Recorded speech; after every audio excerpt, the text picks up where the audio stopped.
tutusan matato. Operat ko ng prangklas ko naman ng ketoro na matoro naman tayo ng patapang kayo. Poto no tunitan na tunan na sa nato ng kanarang na sa natin nung narapitan ni Siniti. No, sinetere, pero konete no tonete. At tono to dito, poto na patututoy siya katoda. Kaya tumatadoro po to no, ring rapaw to. Para ulo kayo sa napataring ito. Como tayo toro to sa napatadoro po ko na petoro. O maratuturo to reparo. Tupa!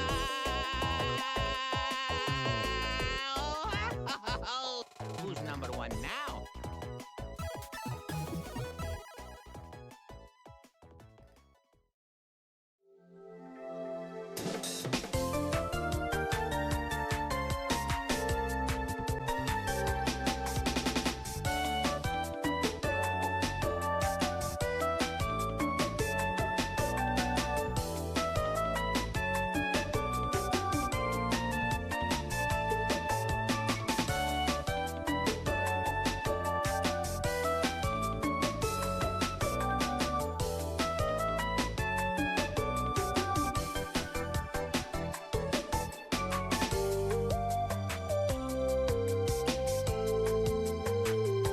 Thank you.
Thank you.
There we go. Hello. Hi, everyone. I don't know why my stream deck was not working. I was trying to switch my camera. Hello. Hi, guys. What's up, everybody? Hello, hello, hello. Hello, Pickle Lennon, Max Concannon. Hi, Danny. I like your bigote.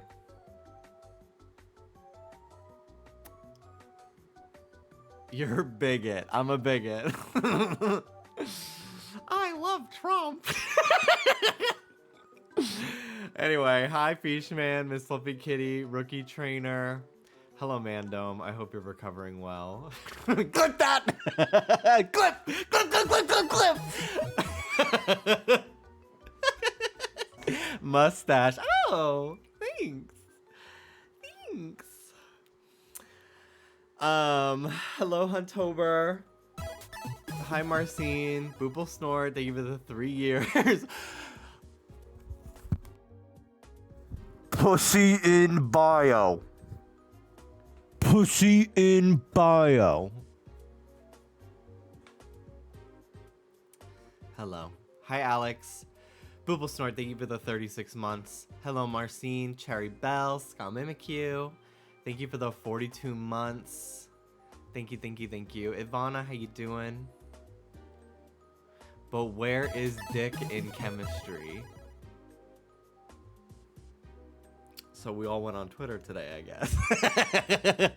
Hello, Jargon. Thank you for the 70-month 70 stream streak. Excuse me. Sailor Tiefling. Thank you so much for the 59-month resub. Thank you, thank you. Miss Waro Peachy. Hello, hello. PK Madrigal. Danny, Damien, Huntober, Zeph Chan. Hi, Anne. Hello, hello. Rookie Trainer, Miss Fluffy Kitty. Pickled Lennon, Fishman, Baby Tortuga, Aqua, hello. Rancher Lex, Kebby, Amy, Ferris Bear, Clefable, Nappin, Marvel Sky, hello. Slayus Mama, thank you so much for the 50 months. Soul Dragon, thank you for the 7-month resub. Lauren, thank you for the bits.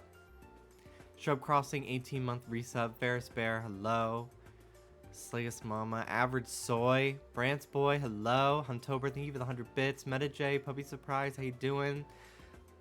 32-bit Ben, thank you for the 25-month resub. Widow Ghost, hello Meryl Streep.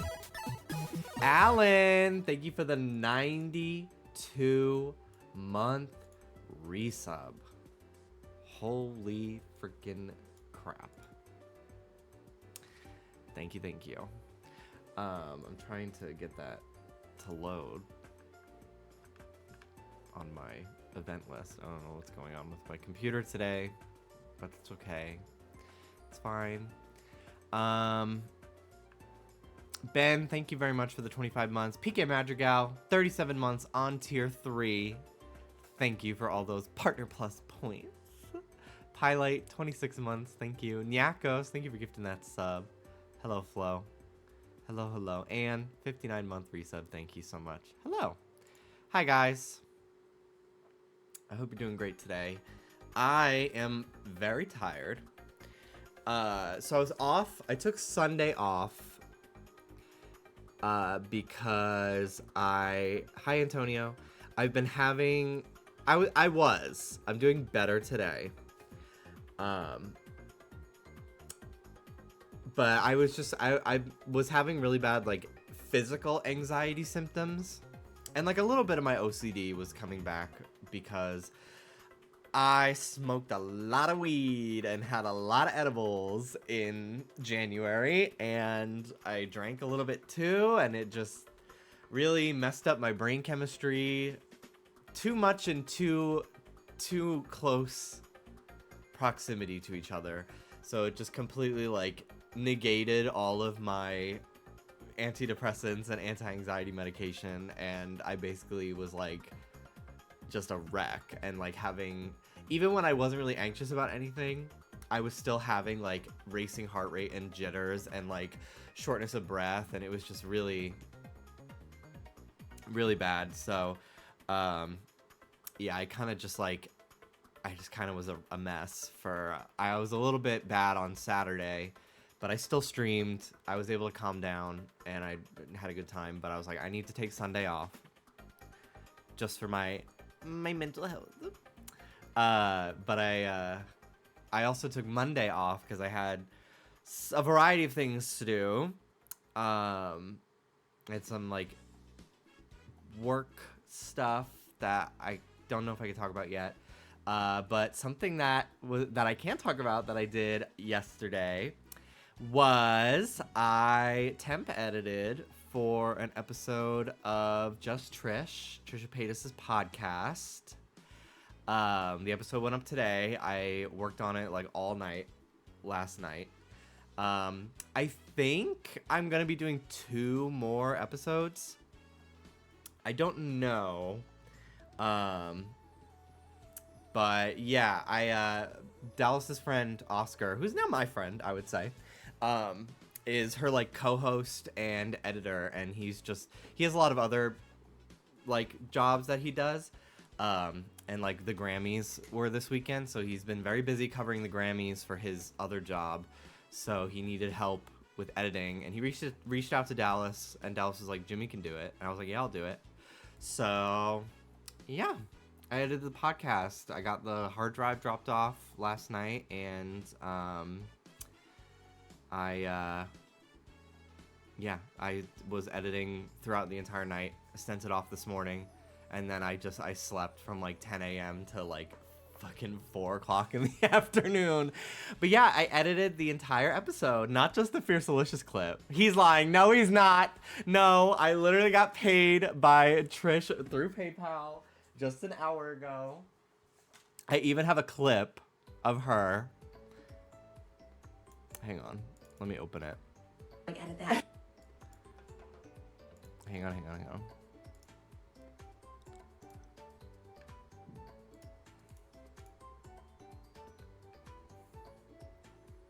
And they're talking about me, not just anybody named Jimmy. But I was like, this is so cute. Maybe I'll make it like a follow alert or something. Like edit that. We'll give him little notes. Shout out Okay. Jimmy. Shout out Jimmy. Shout out Jimmy. But yeah, she's lovely. It was so fun getting to listen to her talk, and she's just so good at it. She like really, like I just was so impressed. Like I've been a fan of hers for a long time, but I was just so impressed at like, I'm even doing it now. Like I say like and like I'll be talking, but I have my verbal crutches that I like my bridge words that I use to think of the next thing to say. She doesn't need that. She just fucking says everything uninterrupted. It's so impressive and interesting, and like I could just listen to her for hours, and I did. But yeah, it was great. It was cool. So yeah, that was fun little mom, fun little opportunity.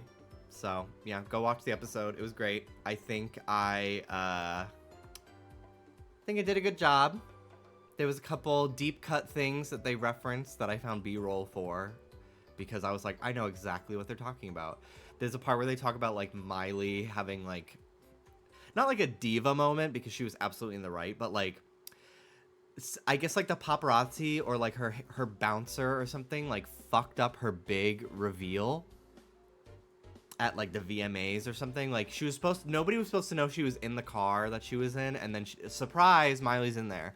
But like they opened the door randomly and showed everyone that she was there before she was supposed to be revealed, and it was annoying. Like it fucked up the surprise, so she was rightfully mad about it.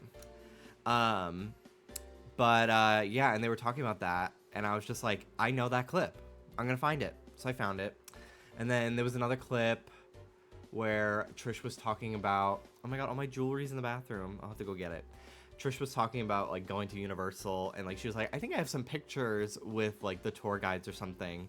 And I found like a vlog from 7 years ago where she's like posing with some of the employees at Universal who know who she is. And I was just like, I'm a good editor. I'm a good editor. I find the topics. And there was one more other thing. I don't remember. I just had it. It wasn't like that exciting, but I was just like, I found the B-roll. Oh, it wasn't B-roll. So she was talking about being on like the Jay Leno show, because she was talking about how like she used to say she was an embalmer when she wasn't. And like there was something about the Jay Leno show. I was trying to find like a screenshot or a clip of her on the Jay Leno show. But I ended up finding like one of the suggested videos was like Trisha Paytas on Jimmy Fallon, and I was like, oh my god, what? She's on Jimmy Fallon? And I clicked it, and it's her sitting on her couch talking to no one, and like just so I really wanted to work with this director.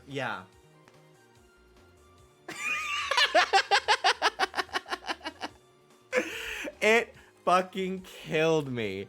I'm like, we're cut from the same cloth. She's just like me for real. But yeah, I was like, oh my god, this is probably the best person on the internet, I would say. So thank you, Trisha. But yeah, it was cool. It was very cool. I was just like, wow, look at me making professional connections and doing work. Very productive. But yeah, I wasn't even sure if I was gonna stream today because I was just so tired. Because I didn't want them waiting on me, so I just like I literally didn't stop. I just worked throughout the entire night. Because I was like, I don't know, I don't want them to be like, when's he gonna finish? You know, I've had that before when I would do like sponsorship stuff on YouTube, and it was a horrible feeling. So I was like, I just want to be done and send it off as soon as I possibly can. So you're like Emily in Paris, but instead it's Jimmy, and instead of Paris it's LA. Yeah, oui.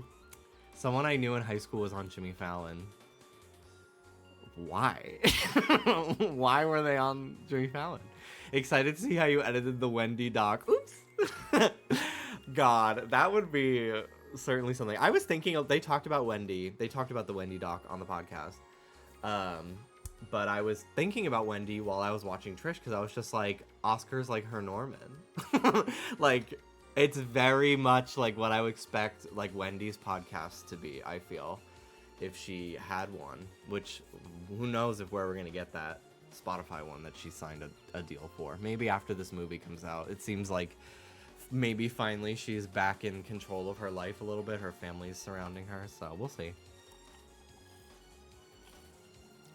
But yeah, very cool opportunity. So yeah, go watch the new episode. Leave a comment being like, wow, the editing on this one. But yeah, I just thought it was fun. It was my first time ever editing a podcast, and it was my first time ever editing something with like multicam. And it was an interesting experience. I think I got the hang of it very quickly, and it just felt so professional. Hannah is a podcast editor as well. Like, that's what she has done for her job, and video podcasts as well as audio. And I was texting her about it today. I was just like, it's so weirdly intimate. Like, and this was only the first episode I've ever edited for them. And like the first like 5 minutes, I'm like, whoa, like, this feels weird. Like, I feel like I'm seeing something I'm not supposed to, because it's like, it's not on the internet. Like, I don't know. It was just very weird. And then like after like 30 minutes, it was like I was in the room, and I just like, I knew these people very well, and I was on the staff. Like, it's very strange, because I literally spent like, I would say I worked from like 7 p.m. is when the hard drive got here to like 7 a.m. this morning, give or take a couple hours difference if I like took like 5 minutes to poop or something. But That's a long time to spend like listening to 3 people talk. Like I just very much felt like I was in the room with them. It was a very weird feeling, but it was cool. It was very cool. And that's really it. That's all I have to say about my weekend, really. Hi, Hunty Brant. Hello, Michael. What I would give to see a very Delta unedited monologue. I should see. I wonder if they're hiring at Mom. I would give anything to have a hand in the very Delta process. Anything. They're out here. Maybe they're hiring. You never know. Speak it into existence. But yeah, exactly, Michael. What a gaggy thing for the resume. My resume is pretty cool. When I really like look at all the things that I've done over the years, I'm like, wow, I really like. I don't know. I get very hard on myself because I think like, wow, I have no job or life experience because like the same way that other people do because I've done so much of my stuff like self-made or like self-produced. But that in itself is work. And like I've done a lot of stuff over the years, like both hosting, voiceover, like I've done a lot of shit. I have a lot of work experience and stuff in just different ways than the norm. And I don't know, it just boosted my confidence a little bit this weekend. I had a really rough couple days, and then like Monday was very good for me. Today's Tuesday. God, oh my God, time is flying. I've been drawing a lot, working on commissions and stuff. I'm booked and blessed. What can I say? Booked and blessed. Hi, Rich. Hello. So I've just been kind of like, I got my freaking iPad and my Apple Pencil in hand, and I'm just like nonstop at my desk. Ruby's not thrilled about it. She comes over and she sits behind me. And she paws at me. Because she's like, why are you still sitting here? Like, come onto the couch. Come to bed. Lay with me. I want attention. So, yeah. What's going on with you guys? Today I made fried chicken, which I've pan fried, like a pan cooked chicken, but today was the first time I like coated it in. So last night I was gonna cook, but then I was just like, I gotta get started on editing. So I had chicken that I was marinating, that I just like let marinate overnight instead of for like 3 hours, which is 2 to 3 hours. And oh my God, it made it even more flavorful. I marinated it in like sriracha and soy sauce mix with like some Italian seasoning. So today I breaded it with flour, and I poured a bunch of oil in my pan, and I just figured it out. And I thought, I was like, this turned out great. They honestly tasted like, not that I would know what it tastes like, but it kind of tasted like Chick-fil-A tenders, not gonna lie. I kind of like accidentally made a perfect Chick-fil-A chicken strip dupe. So we'll see if I can ever successfully recreate that. But that was good. That fucking emo of Lauren. I always forget that it moves. You put ice in the oil. Yes, I had to cool it down somehow. No, but after I was done, I saved the oil because there was a lot of oil, and you can do that. You can save oil. So I let it cool, and then I made like a funnel out of tin foil, and I put it into a mason jar, and I just poured the oil into the mason jar, and I'll have that for next time. Okay, engineering, yeah. I'm so haunted painting in a mansion. Also, Alex, I'm so sorry that I made you aware of the Slater version of Monster, because it is very good, and it is a Spotify exclusive. But I guess you'll just have to switch. You'll just have to switch, Diva. Not Slater, but she does like help her produce her music. I've been listening to a lot of Aisha Erotica. I went to the gym on Saturday and Sunday, and I'm still feeling sore, but I had a great workout. And all I did was listen to Aisha Erotica. I was listening to Literal Legend, which is now, as of today, no longer available on Spotify. It was there on Sunday. It's not there today. Which I'm pissed about. But it really got me amped the fuck up for my workout. I was very happy. It's raining like crazy in LA. And like, I don't know. It's not, to me, the amount of rain that we're getting is not any different than like Florida rain to me. But LA has no infrastructure for rain. So just everything is flooding. The roofs are leaking. Thankfully, knock on wood, our unit is safe. But I know Hannah, who also lives in my building, is having leaking ceiling again. I think Mel posted a picture of their house with a ceiling leak. I went down to the lobby and then went to the gym yesterday, or not yesterday, Sunday, and there was puddles in our hallway on the way there, and then in the gym there were 4 big like Home Depot buckets catching water from the ceiling. And then just more puddles that I guess they ran out of buckets. So I don't know. It's really crazy. I'm surprised. I did do Dallas drove me places yesterday in the rain. And I was very surprised at how like actually kind of well people were driving. Like people were not really like driving terrified, or I don't know. I was like, wow, they're kind of handling this rain pretty well. But yeah, it's just been nonstop rain. All my Cali coworkers are losing it. It's a lot, especially like the buildings are just not like, I just really did not expect rain in my head is a common pull. Yeah, well, California, I think there was like an entire year.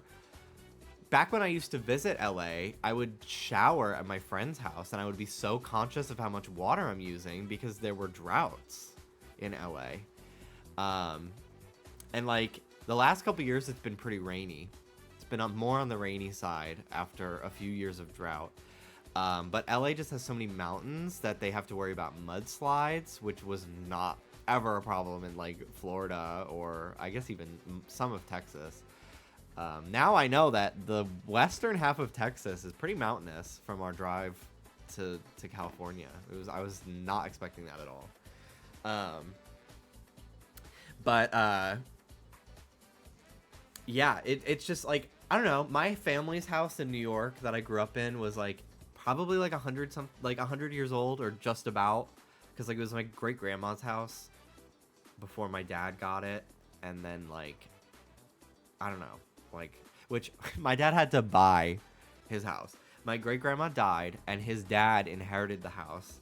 And instead of being like, here, son, like, here's a discount. Like my dad's dad, my grandpa, I guess, sold my dad that house at full fucking market price. I was like, damn, that's fucking cold. But anyway, I don't know why I just went on that tangent, but anyway, that house was old as fuck and like could handle rain and snow. And like Florida is obviously like, even our shitty ass apartment that we hated previously was like, you know, it was built for the weather that it had. And it's just so crazy. Like clearly California, like all these scummy landlords are just cheaping out on like, I don't know if it's insulation or just like proper foundation of the building, because nothing here can withstand weather. Like, it's fucking nuts. It's so insane. Like, it's just become evident in how much, like, American infrastructure is a farce. And it's all capitalistic in nature. And I don't know. Like, I hear about all these like 5/1. There's like a building type that is it's like there's like certain building codes that like buildings can't exceed like a certain amount of stories or per square feet or something. I don't really know the deal, but it's why you see a lot of those like copy paste like luxury apartment complexes that like all kind of look the same everywhere. Like I would see them in Florida and then I see them out here. Yeah, it's like the main floor is like retail space and then they have like 4 floors of apartments over it. And like those are just like popping up all over the place because they're cheap, easy to build, and they can both be residential and commercial like leases and stuff. But it's like you just know those fucking buildings are the ones that leak constantly when it rains out here. So very sketch, but everyone says that you shouldn't buy a house built after 2015 because they're built like shit. Not that I can afford them anyway. Yeah.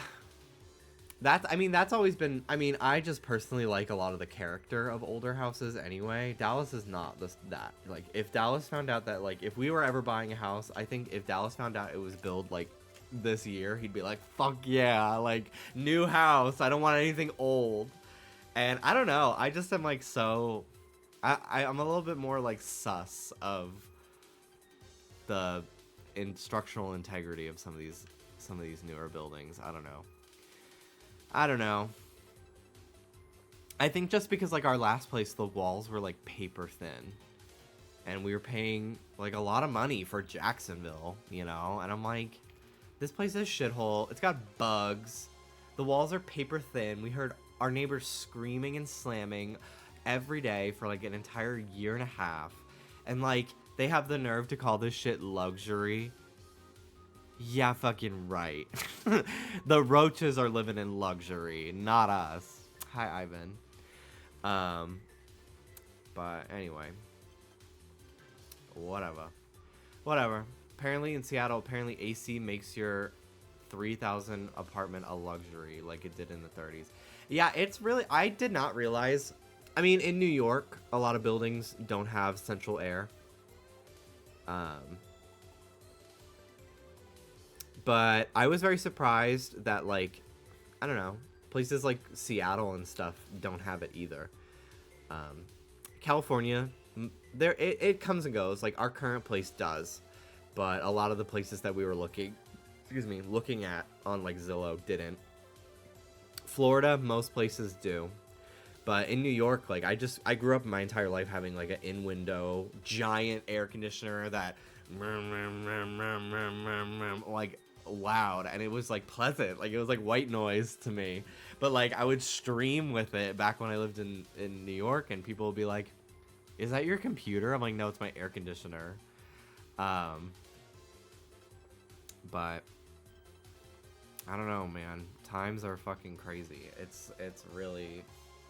I really don't know how much longer things will get before, like, things fucking crumble. You remember the squirrel that would live in my air conditioner? I feel like that was in a pre-Alex era, but maybe, yeah, I guess you do.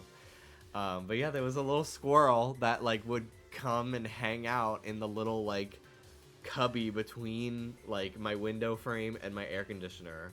And it couldn't get into my apartment because it was, like, blocked. But yeah, it had the Chromatica. No, it wasn't a Chromatica Oreo. It was just a vanilla Oreo, I think. Was it a Chromatica Oreo? I don't think so. I think it was just a generic, like, vanilla Oreo. I don't think I gave it the Oreo. I think it found it on the sidewalk. I don't remember. It's been so long. I believe you guys more than myself, honestly. On that one. So, whatever. You just talk about it sometimes. She's not true. Bro, she's not true. This is my Mandela. He made the Oreo. Yeah, you're right. I missed there was a robin that had a nest. Like, the tree in front of my dad's house, like, grew a lot. Because, like, I don't know, it was COVID, and, like, I guess the state was not coming around doing tree trimmings, so like, because like we don't own the tree, like it's part of the city. It was just on the sidewalk in front of the house, so like they come around and just trim the trees, I guess. So they hadn't done it, so it was like really overgrown and like touching the like front of the house. It was very close to our front door.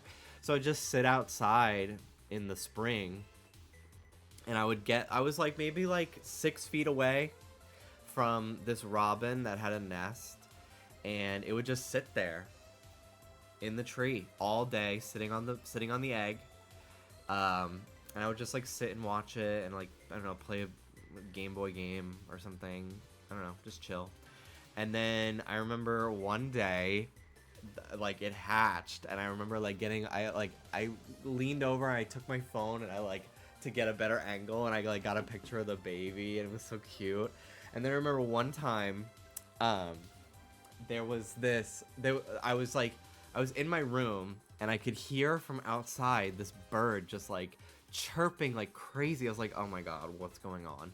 And the baby robin was on the ground, and then the mom robin was like on the roof of our house like chirping at it. And I was like, oh my god, did the baby like fall out of the nest and it can't fly? And the mom is like, what do I do?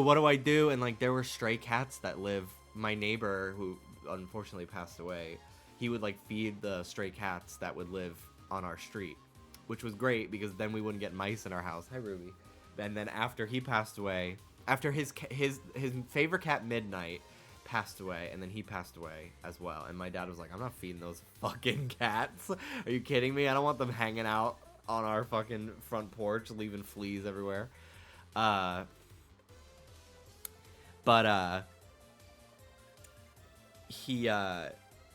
then we started getting mice in the house because there were no stray cats anymore. But I was like, oh no, like one of these stray cats are gonna get the bird. So I was like, do I pick it up? Do I like lift it back into the nest? Like I didn't know what to do. And then I think people in my stream chat or on Twitter were like, no, that's fine. Like the mama bird is like teaching it. It's like mid-teaching it how to fly. Like it's almost like it's like giving it instructions or something. I don't know. Like the mom is like hovering over, it'll be fine. And then like I never saw them again. So I have no idea what happened to those birds, but hi Ruby. Oh baby. I missed you. I missed you so much while I was in here last night. She kept coming in every like hour or so at like 3 a.m., 4 a.m. because Dallas was asleep, and she was like, what's the deal? Why are you not in here? Why are you not coming to bed? What's going on? Come to bed. It's bedtime. Hello? Hello? Hi, Mel. Oh, I love my doggy. I love my doggy so much, Rube. I love you. You should get an arowana fish. I was thinking about my pet fish as a child. I went to a carnival in Pennsylvania in the winter. It was inside the gymnasium of my cousin's high school. And I won a goldfish. And they told us, I don't know what, I think my parents were just like lying. I don't really remember what happened, but like we won a goldfish, which is like inhumane. If you are going to a carnival, do not do the fucking, first of all, don't win a goldfish. Don't win a goldfish. It's just like, don't give this stall your money, you know. But when you're a child, you don't know better, so whatever. I had hermit crabs as a kid too, which is also not good. But it's even worse when you're like throwing the ping pong balls into the fish bowls with fish in them at the time. Like that's how you pick which fish you win. Like that's torture for them. It's horrible. And like, so we won the goldfish, but I guess they were like, these are just goldfish for show. Like my aunt was telling us, like, these are not the goldfish you're gonna get. Like, they'll come back later, which I think was like her being like, I haven't asked their parents if they can get this goldfish, so Um, we'll figure it out. So, we went home without the goldfish, and then like for like 2 weeks, I was anxiously awaiting my goldfish. Because I think doesn't Elmo have a goldfish? And like Timmy Turner has 2 goldfish. So I don't know, like I really wanted it to be a goldfish specifically. I was like very fixated on that. Probably because of those things. And then like, so 2 weeks later, my aunt comes to visit and she has my fish that I guess my parents were like, yeah, they could have fish, I guess. Yeah, we'll try it. And it wasn't a goldfish. It was a blue and red betta fish. And I was inconsolably upset that it wasn't a goldfish.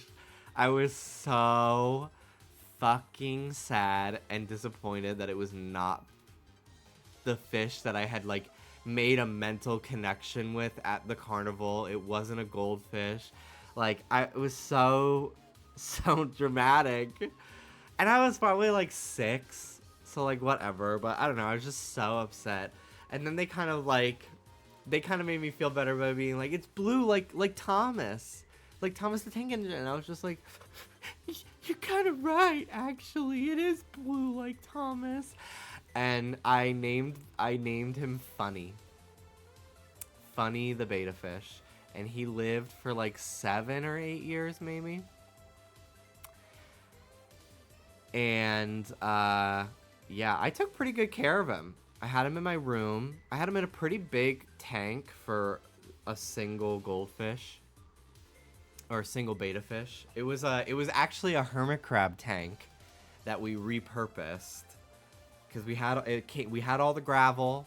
I got a hermit crab at the Jersey Shore. I really wanted the tiniest hermit crab ever because I don't know, I wanted everything to be little and cute. My sister had a big one with a painted shell that was rainbow and it was named Beautiful. Then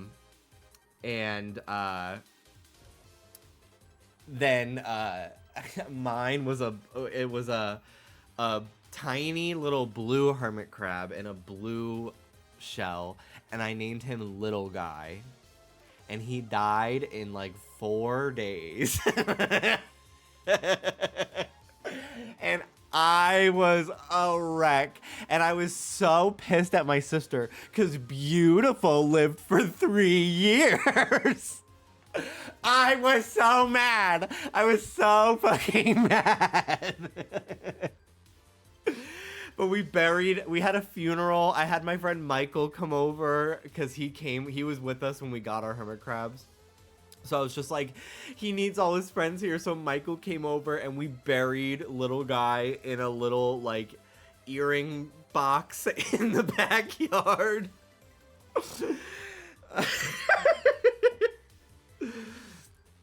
It's so stupid.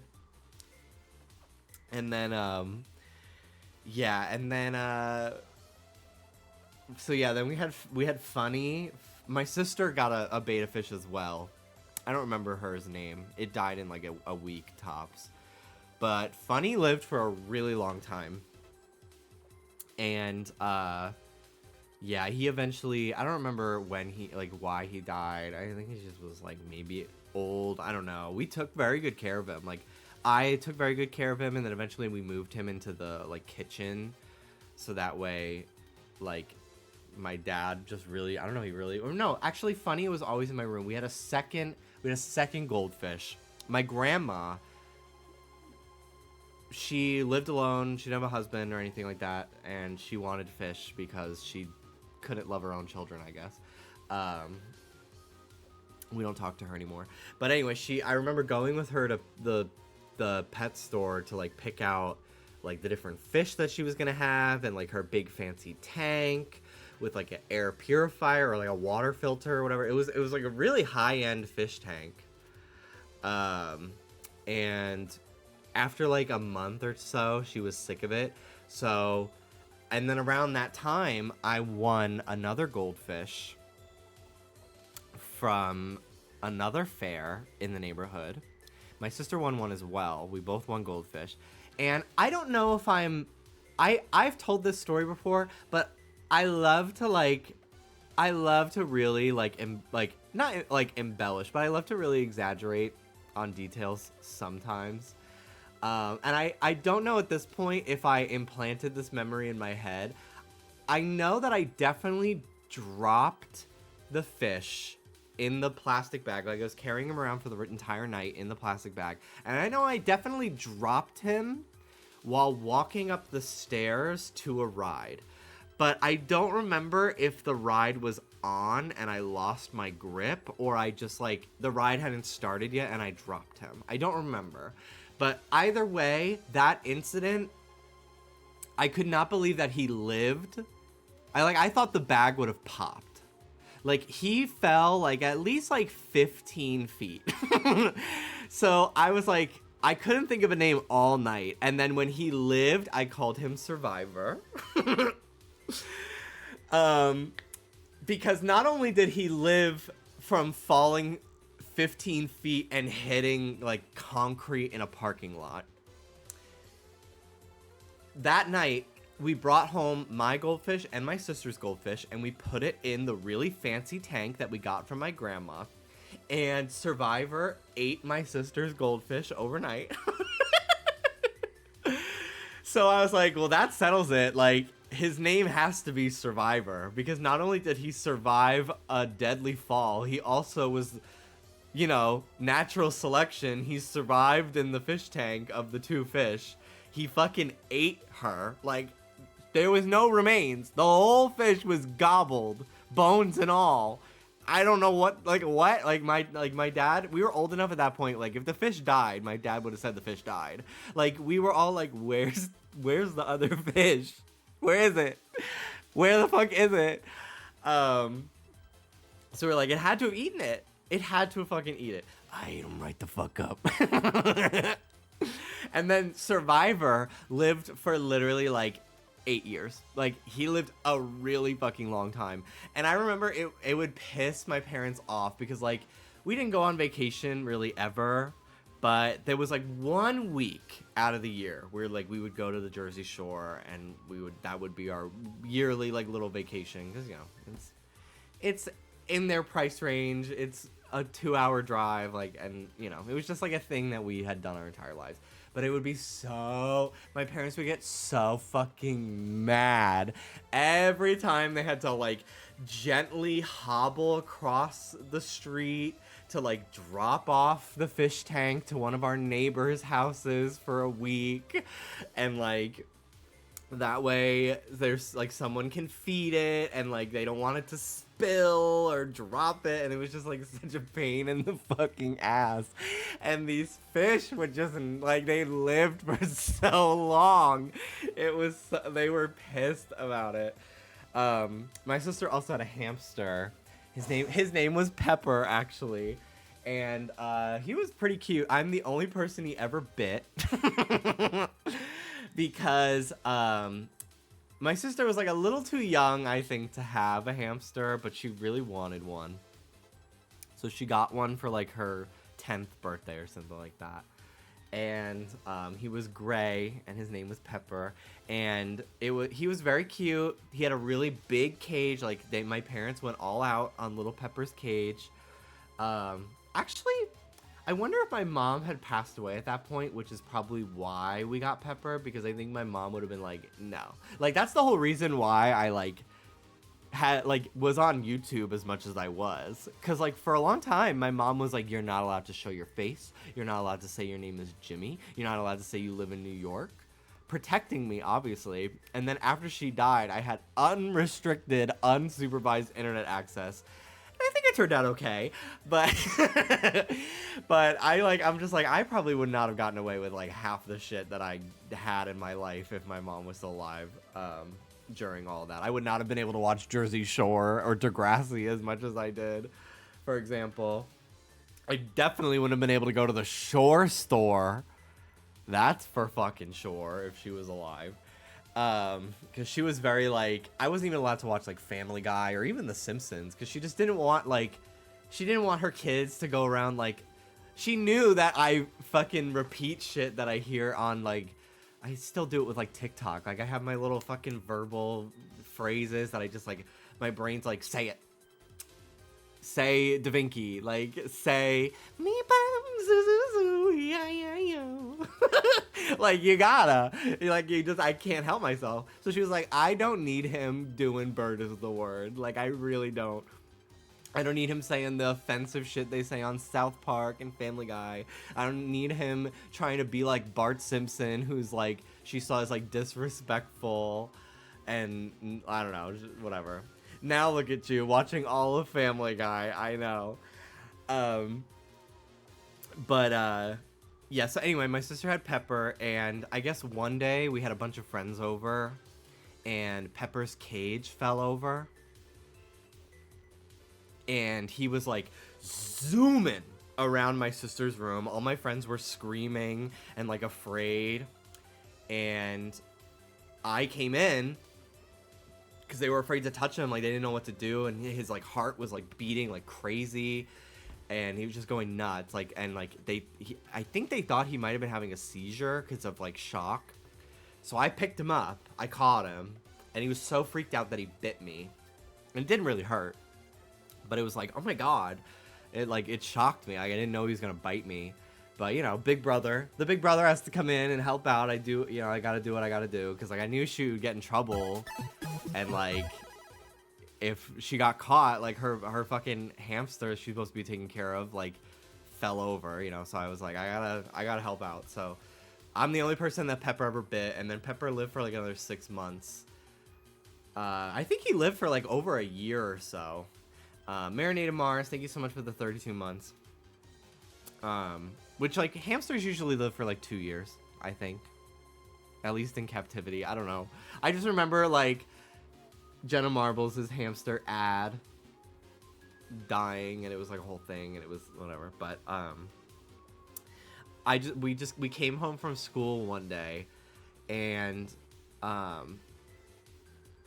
you know, I go into the kitchen or something to like make a snack. My sister goes up to her room to change out of her school uniform, and we just hear a blood curdling scream. And of course, like my parents are like, there's someone in the house. There's someone in the house, or like she got hurt. And my sister, like, she used to be known for her scream. Like it was like a thing that like the older kids, like if my friends came over, like we would get my sister to scream at the top of her lungs. I feel like every friend group has that like little girl that screams. She could be in your class, she could be your little sister. Like we all know a bitch that can scream. Like, and my sister was like, yeah, like I can scream really fucking crazy loud, and it's hilarious. So we would all just be like, scream, scream, scream. And we thought it was the funniest shit ever. But she screamed like that, and like we really thought something happened. And she just comes up, and she's just like standing in front of her Pepper's cage, and Pepper died, and we buried him on the side of the house. And he's still, you know, his little pepper bones are still there, probably on the side of the house. And that's that. Anyway. Can we watch the videos of hamsters living in natural habitats and they can like eat worms and stuff? Yes. Also, Anne, I did promise you glitter bomb videos. If you have a couple you'd like me to watch, I will put them on. I know you've been asking. I live to please my friends. So I'm happy to oblige. A couple. Just search glitter bomb on YouTube. Only one guy does them. Okay.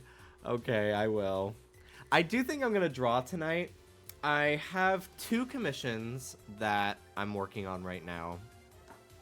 That I had to like take 2 days off from doing commissions because I literally like my anxiety was so bad that I'm like trying to draw and my hands like trembling, and like I just need to not draw. And then yesterday I just had no time.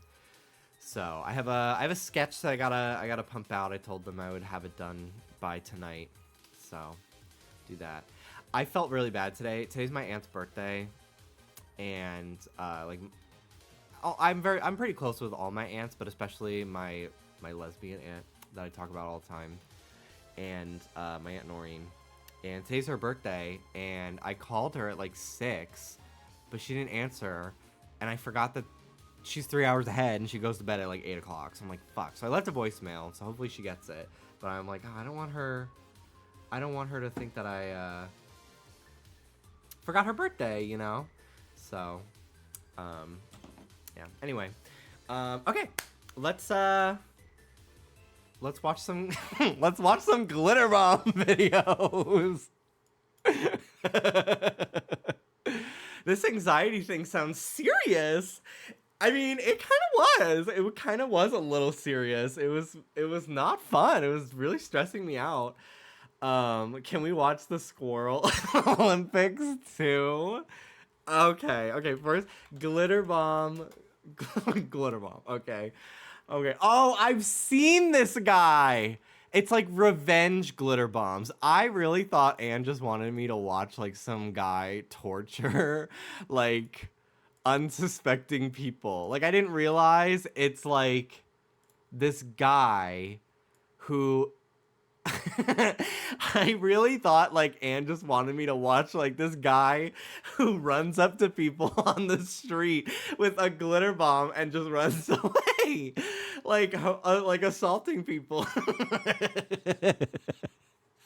I didn't realize that it was this guy who like, oh, he gets people who like rob cars and stuff to get glitter bombed and shit. I don't know.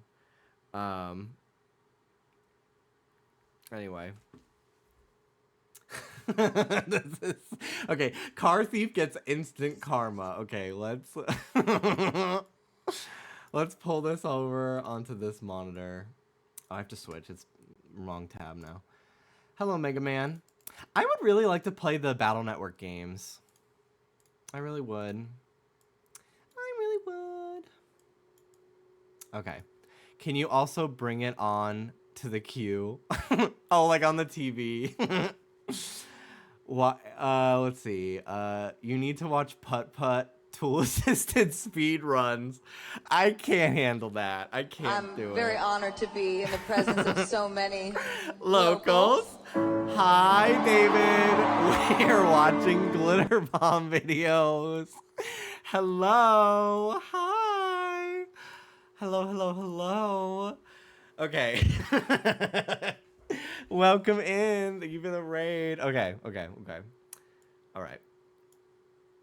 This is Mark Rober. Yeah, I've heard of Mark Rober. Just broke into my car in San Francisco and stole my backpack. But what they'll soon find out is that thanks to some high-tech glitter and fart spray delivery mechanisms, that's no ordinary backpack. Ain't nobody back here, right? And this guy's also trying to break into my car, but what he doesn't realize... One time when I was a kid, I went to the corner store. I sound like I'm from the 40s. One time when I was a child, I went to the corner store and I bought a stink bomb. But I literally would bet. There was like 2 straight weeks. So like I would go to the park after school with my friends, and there was a store across the street, which it wasn't called this, but like, because it just eventually became like, you know, the corner store. Like it was the name of the street, like deli or something like that. But for a really long time, it was called Blackman's because it was owned by a guy named that. And so like we would just call it. We were like, oh, I'm going to Blackman's to buy, like when my dad and all of his friends would take us, like, oh my God, I'm trying to say like 3 stories at once. So when I was a kid, you give up whoopee cushion vibes. Girl, I should buy one. I loved whoopee cushions. I thought they were the funniest shit ever. Anyway, I literally stopped this 15 seconds into the video. It's so embarrassing. Anyway, okay, so I would play basketball on the weekends, on Saturdays and Sundays, and my dad was part of the Boys and Girls Club, like their division in our neighborhood. So he was like the treasurer / custodian. So like he would like sweep the gym after a long day of basketball games and stuff and like tidy the place up because they were like using my elementary school's gym. They would like rent it out on the weekends. So like he was like, I want to fix it up nice and everything. And then like some of his friends who were some of my friends' parents were like the referees. So after like a long fucking day of working from like 7 a.m. to like 9 o'clock at night, the parents would want to go drinking. And my neighborhood back in the Bronx was pubs, and it's now pubs and smoke shops, but it was mostly like pubs and Italian bakeries and like Irish delis and stuff like that. So yeah, like literally like across the street from my school growing up were like 4 bars, and that's just how it was. Like that's just, I don't know, that's how it was. Literally like they shared the block practically. So my parents would just like, all right, it's time to go to the bar. So they would go to the bar, and like all the adults would sit at the bar, and then me and a bunch of the other kids my age would sit in the back on like the couches in the lounge area or like at tables, and we'd get mozzarella sticks, and then they would give us like $10, and we would walk down the street to Blackman's, and we would buy a big piece of like poster board or like oak tag like poster paper, and like, I don't know, crayons or pens, and we would just like draw. I'd bring my DS and we'd play stuff. But I remember one time there was this kid at the playground who went to Blackman's, and they had stink bombs, and I was like, oh my god, like I need that, and I would like beg my grandparents for like $1 to go to Blackman's and buy a stink bomb, and they would be like, no, I'm not giving you $1. And I would like beg my dad for a stink bomb, and he was like, no. So I went into our family's, like, we had a big like glass beer bottle that my parents would like store coins in. I remember like they saved for years, and then they used like a big chunk of it on our trip to Disney World when we were kids. But I remember I like stole a couple coins out of it, and I kept them with me. And then after school one day, I went to Blackman's, and I bought stink bombs with the quarters, and I was like, I'm gonna prank my dad so bad, because I was like too afraid to set it off to test it, because I was like, it's gonna stink. So I took the stink bomb and I put it in the driveway, and I'm like, my dad's gonna, because you would have to like step on it and crush the stuff inside to get it to like make air and then pop, you know. I guess that's like how it works. So I was like, I'm gonna put it outside in the driveway, and my dad is gonna drive over it with his car and release the stink bomb. And he drove over it, but it was at the base of the driveway and outside, and my dad like was like a full like 10 to 15 feet away from it, and then just like went in the house and didn't smell it. It like took too long to even go off, and I was like, I wasted everyone's time, my own time, money that I stole from my parents. One time when I was in like first grade, I went into my mom's room and I stole a big stack of 20s just from her dresser. Like, I couldn't have been older than 7. Epic fail. But I just stole like a stack of $20 bills because I was just like, I want it. So I took it and I put it in my underwear drawer, and then like a couple weeks later, like, my parents, I guess they like knew I took it, but like wanted to like wait until like I owned up to it or what. Like, maybe they didn't know, but I was talking about how I really wanted to like go to Toys R Us to like buy Pokemon toys, and they were like, what if you I'm like 7, and they're like, unless you want to wait for like your birthday or Christmas, like, you gotta earn the money somehow. Like, you gotta do chores and earn an allowance or something. I'm like, I have money. And they were like, what do you mean you have money? I'm like, I've got $80. And they were like, how did you get $80? I was like, I just got it, okay? I just got $80. And so they were like, we're gonna see this when you get home. And so then they get home and I open my underwear drawer that has the money stashed in it, and it's fully like $140. And my mom's like, you stole this. I'm like, I thought it was only 80. She was like, that doesn't make it any better. You're grounded.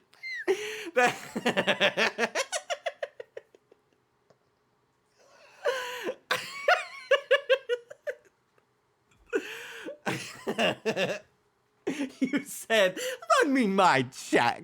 Thank you. Thank you very much. Yeah, I thought it was only $80. Like somehow I was like, well, I didn't know it was that much money. I wouldn't have taken it if it was that much.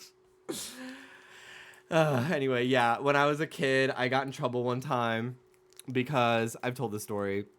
I got my mouth washed out with soap because my parents were having a dinner party, and I went into my dad's room and I took his big duffel bag and I put it in, I like held it over my like shoulders in front of my crotch, and I went downstairs. I said, hey, everybody, look at my penis.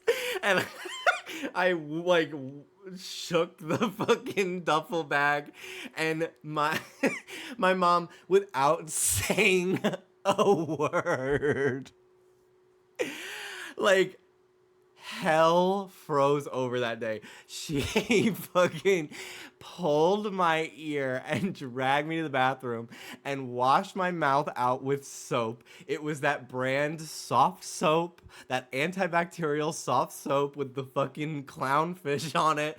I was the clown that day. She was mortified. I was in so much trouble. I also got my mouth washed out with soap one time for saying, Jesus Christ. I got in so much trouble for that. I think she would have preferred if I had said fuck. And like my mom wasn't even really religious either. I don't know why she was so. I think maybe she didn't want me to say it at school because I went to Catholic school. So she was like, he needs to know this is not okay. I don't know why my fidget toy of choice today is 2 packets of ketchup from Jack in the Box. I'm just sitting here, squish, squish, squish, squish. Anyway, okay, glitter bombs. Realize is those are bulletproof windows, because that's just funny.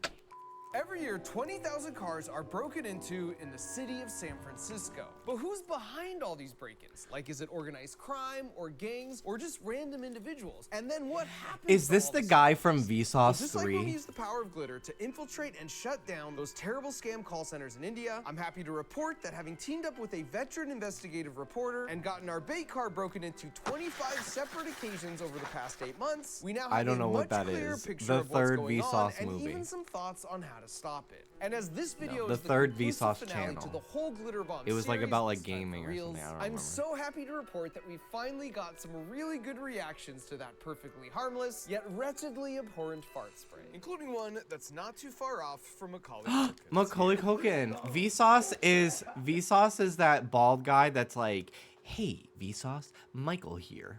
Did you know that Saturn's rings are actually made up of tiny like asteroids in a sphere, or is it like, I don't know. Now, if you haven't seen any of my other glitter bomb videos, the 15-second recap is that 5 years ago, these two took a package from my porch. He does like science videos, which like skills I and don't my want to say taste he in like climate became irrelevant or anything, but like he definitely had like a lull as like YouTube changed its algorithm, because like Vsauce videos were like maybe 3 minutes tops. And that was like the big thing on YouTube back in like the early 2000, like the late 2000s, early 2010s. And then like YouTube switched its algorithm to be like more long form watch time focused, which is why like animation on YouTube took a big hit for a long time. But now I get Vsauce on TikTok and YouTube Shorts all the fucking time, and he has like a whole second like almost like wave of career, because now there's actually like a new medium that is appropriate for like I don't know, it works in Vsauce's favor. And I'm just like, oh, wow, like how fun. Vsauce is back. It's cool. For Kevin McAllister. And that not only led to different versions of glitter bomb bait packages that would spin, spray, flash, stick, punch, or fly, but it eventually led us over to India where we ended up infiltrating. I was thinking the other day, I was like, I can't believe that, like, I don't know, I guess, like, millennials, like, boomers were saying, like, millennials are gonna be fucked up because of the, like, stuff they were watching, and then, like, millennials were saying Gen Z is gonna get fucked up by Spider-Man Elsa, which I don't think is Gen Z at all, because Spider-Man Elsa was when I was in, like, late high school. But, like, anyway, you know how there's, like, a moral panic about Skibbity Toilet? You know what I mean? What was I saying? Oh, people are really like, oh my God, how are these kids gonna be okay? They're watching Skibbity Toilet all day. I'm like, I sat down multiple times a week to watch different people try to swallow spoonfuls of cinnamon and almost choke to death on camera. Like... That Glozell video was my religion for at least 6 months. Like, it's all the same shit. It is all the same exact type of fucking content. It is just in a different font, basically. Anyway. Shutting down 5 of those terrible scam call centers. But my favorite was Salt and Ice. I think I tried it. I think I tried this it. year, I had the unfortunate realization that glitter and fart spray hadn't solved all forms of crime worldwide when my own car. I never wanted to do the Kylie Jenner lip challenge though. Not cool, San Because I did that to myself as a kid with a Sunny D bottle, and I had a mustache bruise for like 4 days, and it was humiliating. So like I already did that at least once in my life. I was like, I'm never doing this again. Drew Monson, I watched his Kylie Jenner lip video back in the day, and like his lips got so big and they were covered in so much spit. It was crazy. That's like the one that I think of every time. Spearsy, thank you for the 22-month resub. Thank you. Not cool. That also made me realize our 11th hour cobbled together car package last year never got enough footage to uncover. Yeah, I used to love Annoying Orange. So 10 months Hey ago, Apple. for one final time, we Hey Apple. I don't think I could handle watching Annoying Orange nowadays. For starters, But that, like, annoying character who just exists to be annoying and cause everyone else suffering by just existing, like... and then repeat that configuration and stack them on top of each Kenny! Hello! And then trigger the servo motors. Fred was that girl. I made so many, like, tribute to Fred videos where it was just me and my friends sped up. And we wanted to post them on YouTube so bad, but we were like wearing our school uniforms with our school's name on it, and my dad was like, you cannot post that. Backpack with external access to the outlet nozzles. Like in years past, we'll still capture footage using a pair of phones that get tucked into the sides, with the added benefit of serving as the backpack GPS. I'm gonna skip to the part where stuff explodes. Boring! I want to see glitter. Okay.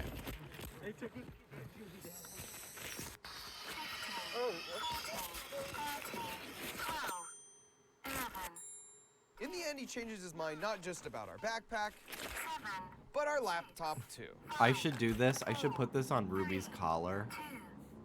This next one is in case anyone ever breaks into our apartment. One of the guys proves I need to arm my dog. Honor among thieves as he takes the full blame for the fart I cannot believe I bold-faced asked my parents, can I submit a video for viewer orgy party?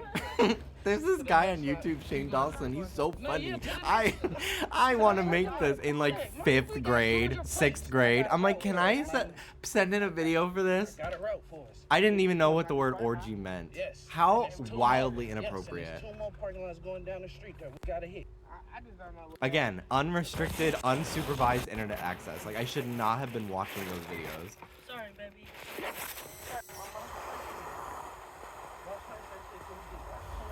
Is there just like a compilation of all of them going off? Yes. Oh, this is a different person.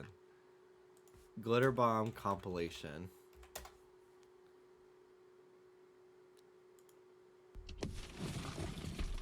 This guy stole a package from my car, and a different guy. You don't have to watch this if you don't want to. Yeah, I decided I don't want to anymore. What else should I watch?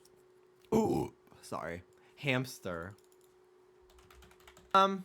No, nobody's asked. I didn't watch them, but I know almost everything that happened because they talked about the Grammys on the Trish podcast that I edited. So I got all the information I needed from them.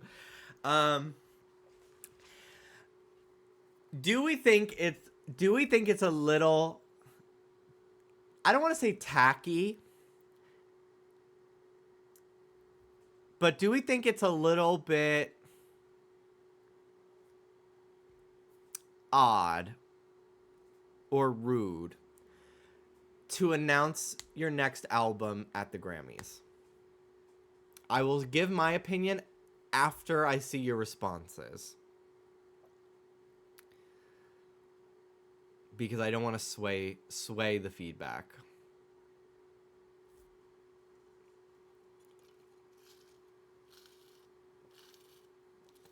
This is in regards to Taylor Swift announcing her next album during her, I almost said victory speech.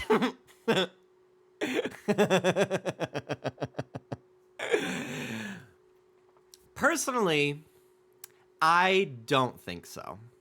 Because I don't really have an opinion either way. I don't necessarily think so. Didn't Gaga do that? I think it depends on the award show. Didn't Gaga do that at like the VMAs? I think it depends. I think it's tough because I think it's like it's something for the fans. I think it depends on the award show.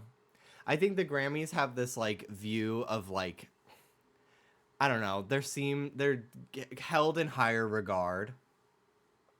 So it's only okay Gaga did it. That's not what I said at all.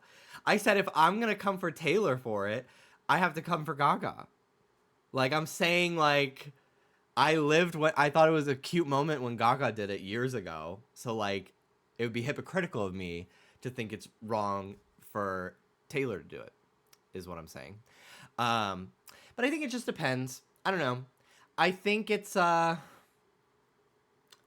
little bit odd because I guess it, like, turns an award show that's, like, it kind of, like, takes the moment away from a lot of other people. And it kind of turns the award show into a press release for your music. But then at the end of the day, isn't that what everything in the entertainment industry is? You just gotta find your way. I think for me, I'm just a little bit like, I think I'm just a little bit like overexposed to Taylor Swift stuff. I think she's a very good, I think she's a great person. I really love how much she uplifts like drag queens and queer people, and like she seems to really pay her workers fairly. And I don't think she's a bad person, but like I like quite a number of her songs too. I think just as someone who's not necessarily a Swiftie, I just feel like I can't help but constantly be hearing about her life, and I'm a little bit like, okay, I just don't want to hear about it anymore, but like I will listen, like I will stream the music at least once, you know? So that's just kind of where I am. Like, I really don't fucking care about her relationship that she's in, but like, no matter what I do, I can't escape it. So, I don't know. It's weird. Who else was nominated for Album of the Year? I thought it was very sweet that she acknowledged Lana as well. I've seen a lot of people not thrilled at how she didn't seem to give Celine Dion the time of day. Like, if you compare how Miley spoke about Mariah Carey versus Taylor and Celine Dion, like, I don't know. I think that rubbed people the wrong way too, but I think, I don't know. It's not like she's new to winning awards, but if it were me, I think I would absolutely forget to, like, acknowledge the presenter because I'd be so overwhelmed by winning, and there's so many people to thank. So, like, I'm not really gonna come for her for that. But I don't know. I wouldn't mind hearing less of her personally. That's how I kind of am. I'm like, I think she makes good music.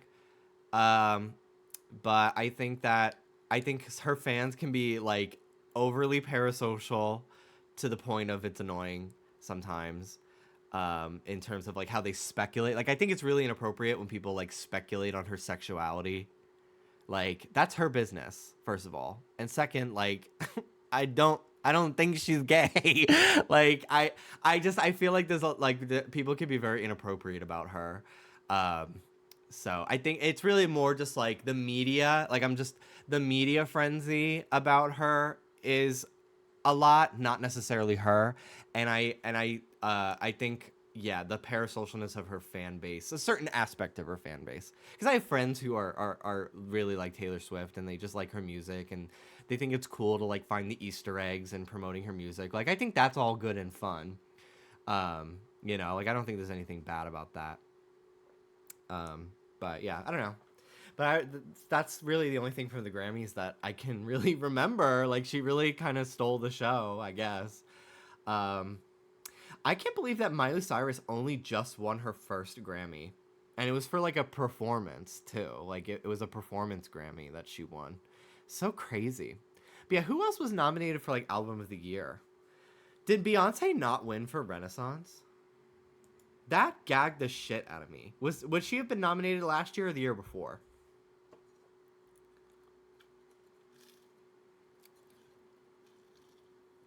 That was 2022. Yeah, I think you're right. SZA was nominated. Did I listen to that album? I think I did. I like SZA. Control was, like, my everything for a while. Yeah, SOS, right? Yeah. I can remember because it says 2022 on Spotify, but it was probably, like, the end of 2022, so it counted for 2023. But then the award show is in 2024, so it's very confusing. Yeah, I like that album.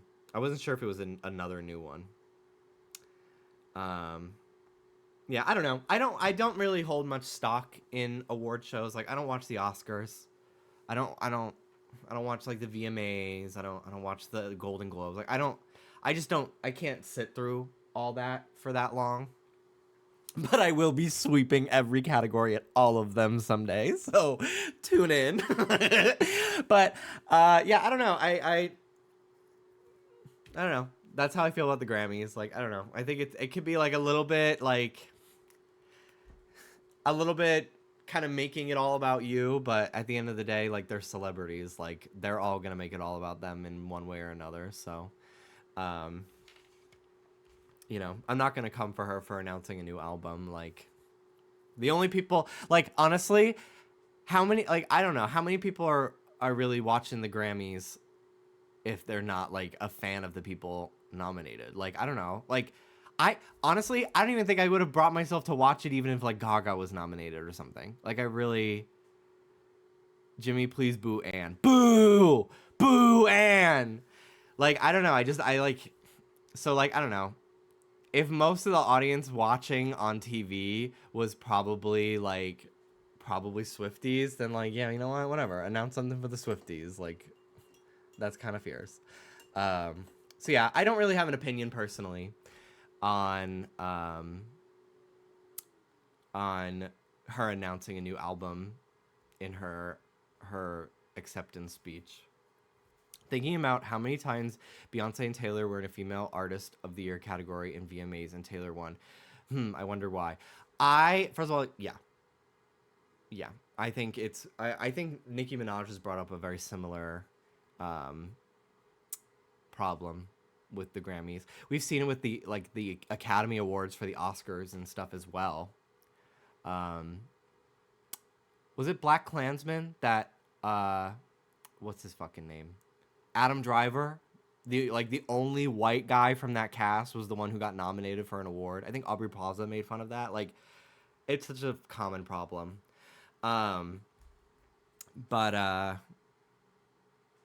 Yeah, when I first of all, I didn't know Taylor Swift put out like a new album this year.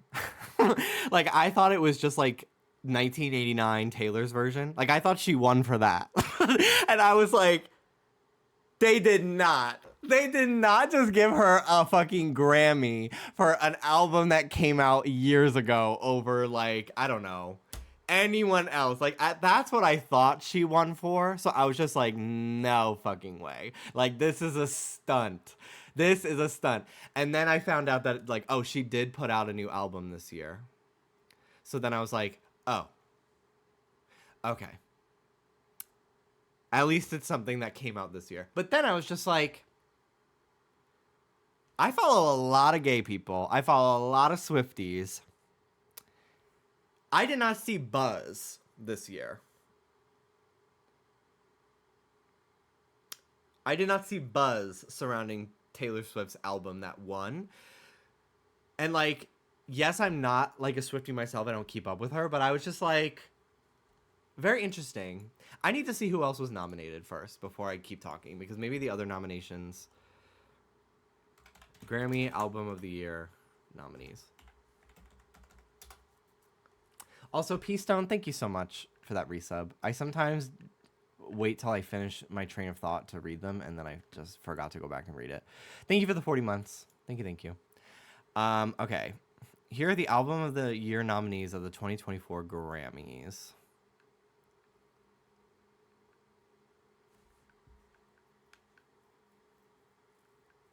Ugh.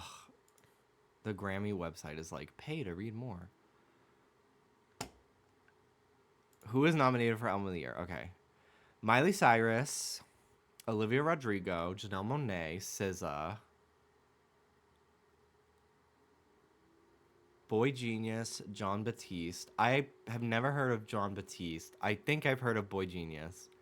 Miley, Lana, obviously Janelle Monáe, I've heard of them. Olivia Rodrigo, duh. I actually really liked Olivia Rodrigo's new album.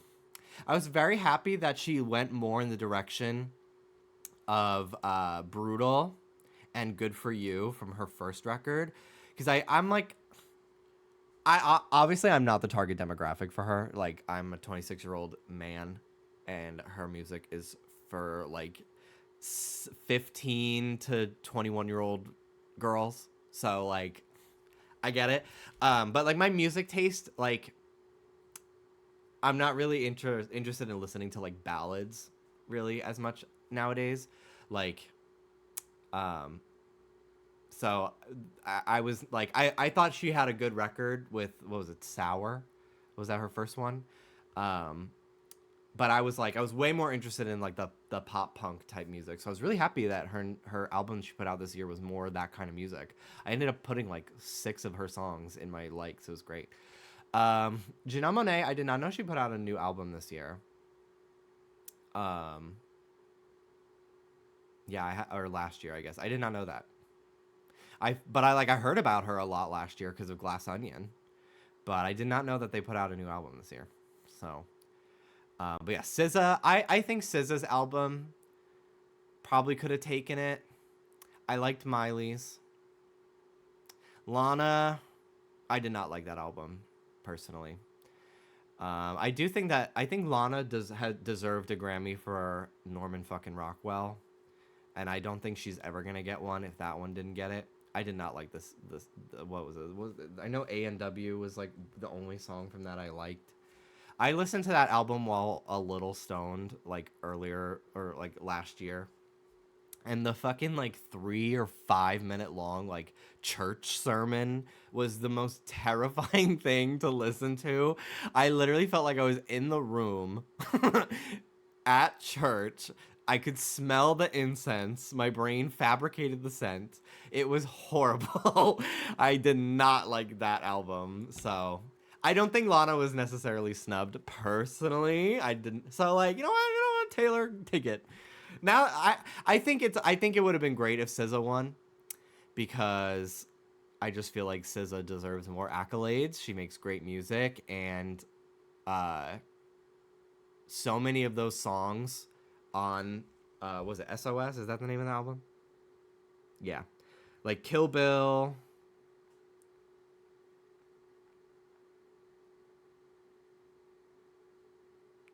Is that the Big Boy one? I have Kill Bill and Low saved to my phone. I don't know. I just feel like Miley's album was incredible. I really liked Miley's album this year. Nothing will compare to Plastic Hearts to me. I think that's her best work, and I think that she needs to make more rock music. But I really liked her new album. I was just listening to some of her album today while I cooked dinner. But yeah, Big Boy isn't an actual song.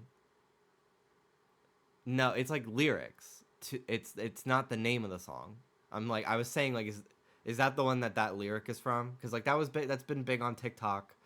Every like muscle gay has co-opted that sound and thought it's about them, when in actuality it's about like chubby guys. Like just because like, oh, it's an SNL sketch? Really? Damn. Wow. That's how fucking dumb I am. I literally was like, oh, her album was so good. Wow. Oh my god. That's so embarrassing. Damn. All right. Well, congrats SNL, I guess. I watched some of the clips from oh my god. I don't know how to pronounce her last name, because it's like Irish, right? Oh no, she's not actually Irish. Oh my god. Ayo Adubbery, right? She's not Irish. I literally, like, I believed she was Irish. But I found out while editing Trisha's podcast that she's not Irish. And it was a lie. Anyway, she was amazing on SNL. I watched like 2 of the sketches. The courtroom one, where like her brain is exposed. Anyway, she was good. I had never heard of her before. I guess she's on The Bear, which I've been thinking about watching, but I know that show is like very intense, and I'm like, I don't know if I want to watch something so intense. Like, I kind of just want to watch more Cake Wars, which we started watching. Dallas has been watching it, and I watched a few episodes. They did a Pokemon episode, and it was very odd listening to these people who, like, you have the hosts who are like corporately mandated to say Pokemon. So you have like Jonathan from Mean Girls going like, Pokemon trainers battle their Pokemon pals, and it's like so hard to watch. And like they have like a representative from the Pokemon company on the panel that is like critiquing their details, and like hearing these like Midwestern millennial straight women who have never in their life heard of Pokemon going like, yeah, like this is a battle that the Poke trainers would have. And like I was saying to Dallas, I'm like, hearing them say things about Pokemon, like a Pokemon battle, make it sound like the dumbest fucking thing ever. I'm like, we really sit here and like let them call it Pokemon battles? Like like they literally like they live in Pokeballs, and they throw them out, and then they fight, and then they go back in them. And I'm like it really just made me think about Pokemon in like its most basic forms, and I'm like, this shit is stupid. Like, I can't believe this. Like, it just, I don't know, it really felt like, I don't know, Pokemon is so like weird with like what their brand gets to be a part of. So like seeing these like off-model cakes being decorated of like Litten and Poplio and stuff, I was like, this feels like weird. Like Pokemon, I like, I feel like they're not thrilled that these cakes are ugly. There's one Kebra there's Cake War where they did Pokemon cakes and they were actually pretty good. The choices though, I wonder if they gave them like a list of Pokemon they could use. So like in the pre-bake where they start with 4 and then they go down to 3 competitors. And the first one is they have to make a cake with the Alola starters, probably because the episode came out in like 2017. And then the next one, the cake is like all Kanto starters, but it's like the most random options. And so like everyone did a Charizard on their cake, of course, and I'm sure like that was mandated. But like there was like Ivysaur and like Wartortle, and like one of them had just like Pichu, and I'm like, how the fuck did they know what Pichu was? Like, so I feel like Pikachu, maybe Charizard, Jigglypuff, for like that is like the tip of the iceberg. I think you gotta know that there's like that breeding is a thing at all in Pokemon to know about Pichu. That's like they're submerged in water at that point. And how weird to like not have a cake with Pikachu on it, but Pichu's on it. I don't know. I love Pichu, but I was just like, this is so strange. But there's another Food Network show called Food Network Challenge where that's the one. I couldn't find it on Hulu. Pokemon Food Network Challenge. That's the one with the incredibly ugly, memed, nightmarish cakes. This is the Chikorita.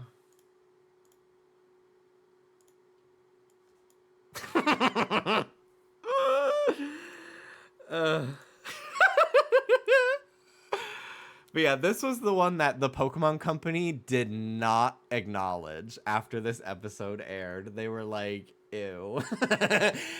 No. we're never collaborating with TV ever again. Like it's so horrid. There's actually some good ones. Like there's this Mudkip in this one, which is pretty cute, but you could see the Chikorita again in the background, and it's even worse from this angle. Oh, who you calling Pinhead? That looks like Phineas from Phineas and Ferb from the front. It's so crazy. Oh my god. Yeah, the Sobble is pretty good. This is a pretty good Sobble cake. This is a picture of all of them. And they're pretty good, actually. Most of them. The Chikorita is really the meme one. But yeah, we haven't seen this episode. This is the one I wanted to watch, but I couldn't find it. So I just found regular Cake Wars. But damn, that Chikorita is fucking crazy. That looks like Chikorita got run over by a car. It's fucked up. Oh, man. Anyway, is that the show with the nasty Sonic cake? Hold on, Sonic Cake Food Network.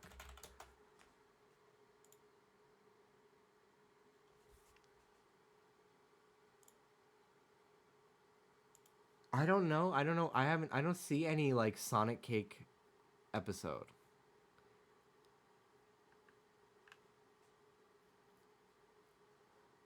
Yeah, I don't know. Oh, my music didn't keep looping. I've just been talking over silence. Whatever. Okay, I should probably do some drawing for a little bit. Okay. Let me open up my capture.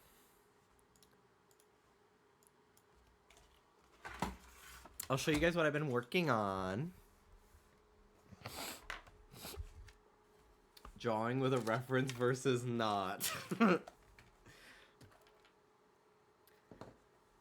That hamster video did not last at all. I know. I don't know. I'm a bit of a tangent hopper. What can I say? I don't even know how much I'm going to stream tonight. Because I was up so late last night. And I kind of want to try to go to bed early-ish tonight to, like, reset myself. Because if I have a really late night, the next day I'll... Like, if I don't fix my sleeping schedule, then I just get stuck on a bad you know, cycle of things, and I don't want it to stay like that, you know. Okay. Where is my HDMI? Hi, Ruby! Hi, Ruby! She's like, are you gonna pay attention to me? I'm standing right here. Jimmy, you look like you tap dance like a motherfucker.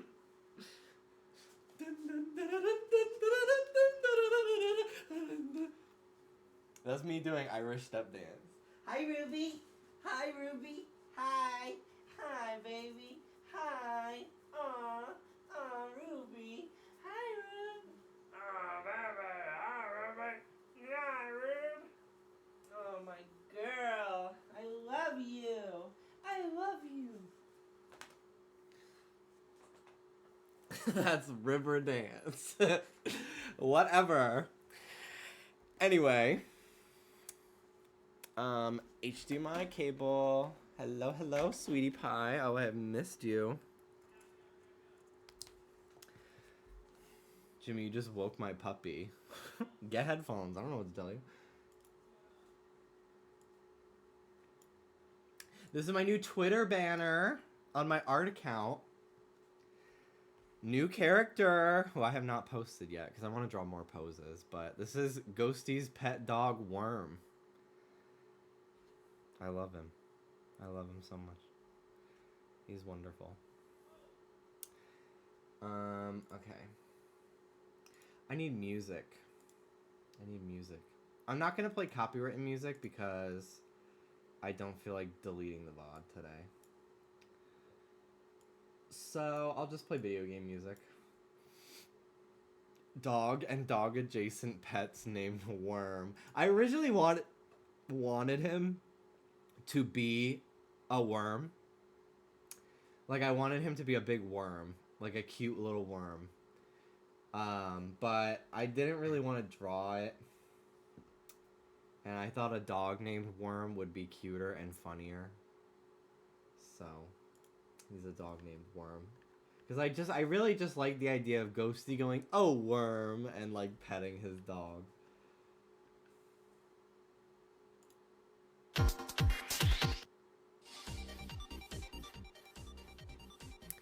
Okay.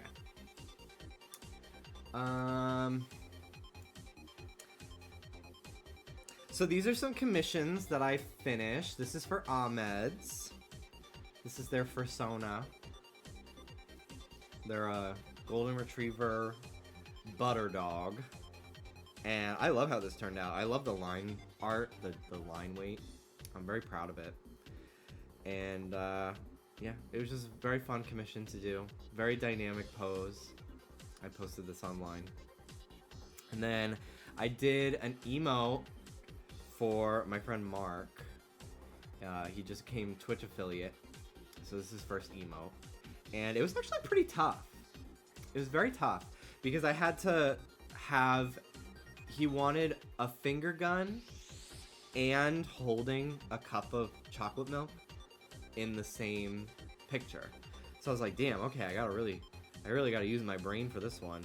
And like, I think it still reads pretty well. I think. The silhouette is pretty easily defined at a small size.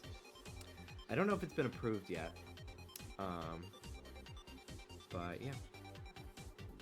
Thank you. I'm very good at drawing cartoonish hands. I'm still not great at drawing realistic ones. I'm also working on a ghosty emote. I finished it. Like, this is done. But it doesn't look good at the smallest pixel size, 28 by 28, I think. So I just have to take the time and like almost like repixel it, basically. But yeah, I just wanted a little ghosty emote. I was like, you know what? I got all these emote slots. I really want one. I love this hat. Like, this is probably the best I've ever drawn Ghosty's hat. The shading and everything, the bill on the hat. I don't know. So good. But yeah, I don't know. The 24 by 24 or 28 by 28 for the ghosty one just looks bad. And then this is a commission for Mandome. Lower my brightness a little bit so you can see the line better, the line art.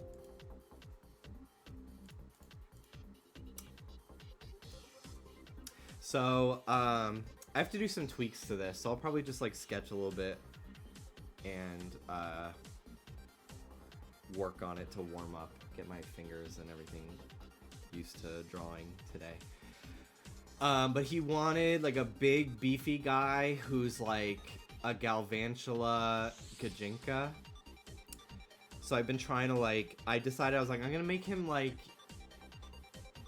he works in Chargestone Cave mining crystals, and he has this little Joltik buddy that hangs out with him. And I'm not sure if I want this to just be the pose or if I want to like, this is right now I'm just, because there's no reference to go off of, like I'm coming up with the character. This is just sort of like a reference sheet, and then if I decide like actually I want to draw him in another pose, it's easier for me to like know what he looks like and then pose him rather than like try to design him in a pose, you know. But yeah, I have some notes to go over on his design. But yeah, I love his. I tried to like implement Galvantula's like very furry, so I gave him like chest hair. He's got a happy trail poking out. He's just a little too beefy for his shirt. He's got a rope for like, I don't know, exploring the cave. I just think he looks pretty cool. So yeah, I'm gonna work on, I'm gonna, this is just like kind of a little sketch version. I gotta add some more details. I'm gonna maybe change his hair a little bit. I gave him like a buzz cut with like Galvantula like aspects to it. But I think I might make his hair a little bit more messy and fluffy. I also, to kind of like touch on Galvantula's like extra eyes, I have these eyebrow piercings up here that I decided I'm gonna do on both sides.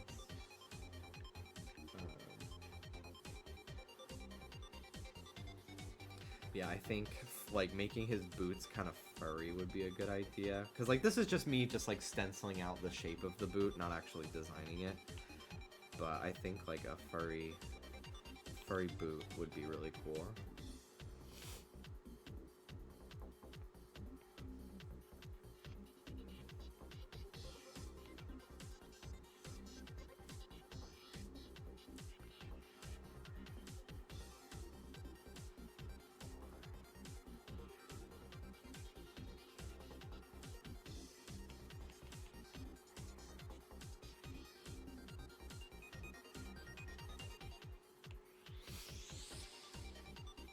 This is such a fun design. I love hearing your thought process. Thank you. Thank you very much. I need to blow my nose.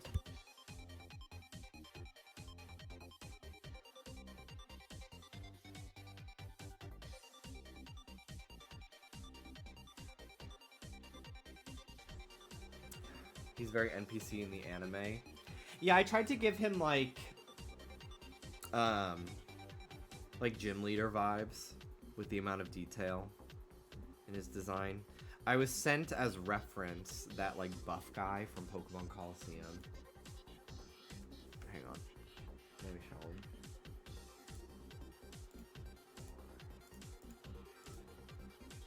Which like the things this fictional man did for me awoken within me.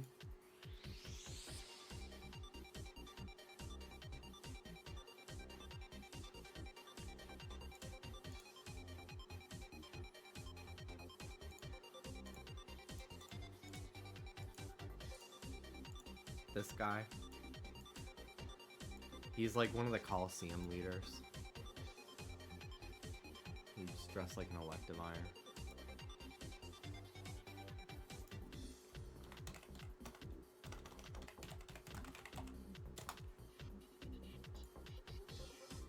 Yeah, I know. Oh, hello. Alright, let me put Galvantula on screen. Make a little mood board for myself.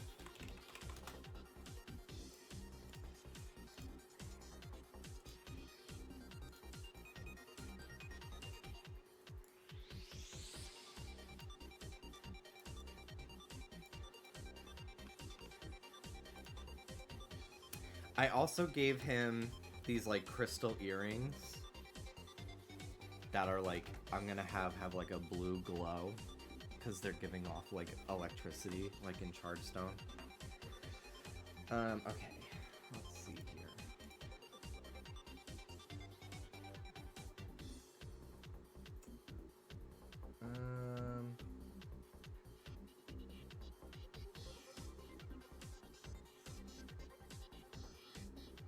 Okay. See, I'm gonna try to maybe make them less like hair and more like rounded, so it's more like, yeah, makes it look a little bit more plush by making the like spikes look more like wool, like fur.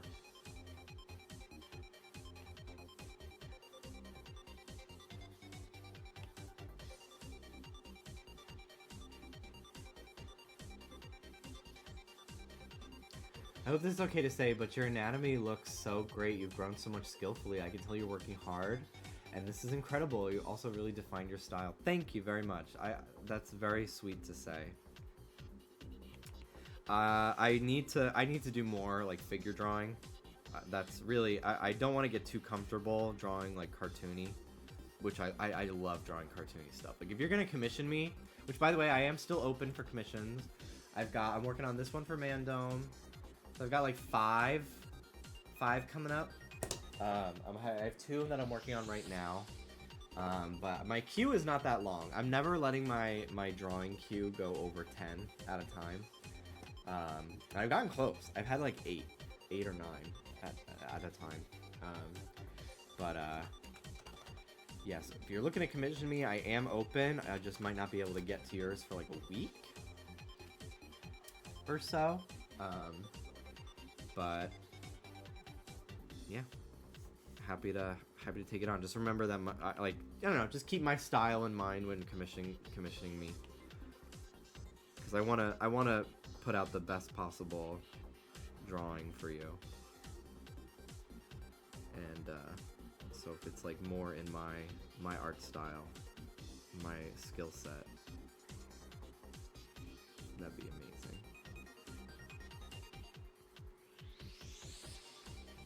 So portrait oil paintings are soon. God, I wish.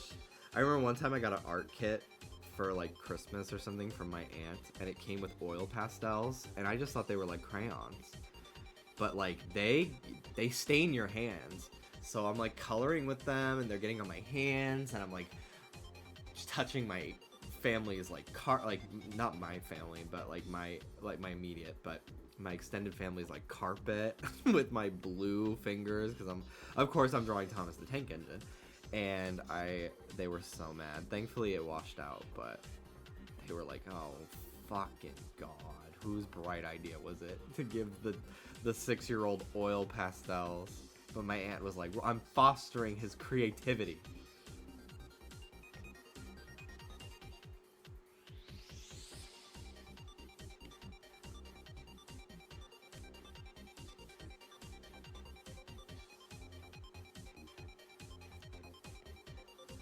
Yeah, that looks good. Nice fluffy boots. Probably touch up a couple of the parts here. I didn't want it to read too Santa Claus either, you know.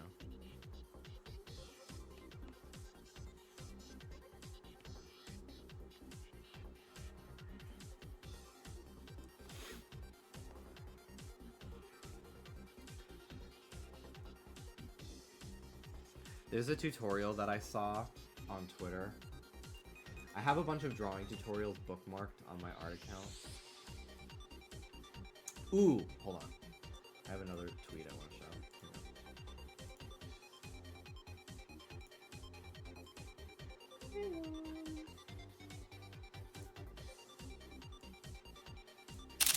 show. I want to draw something with this. I want to like quote retweet.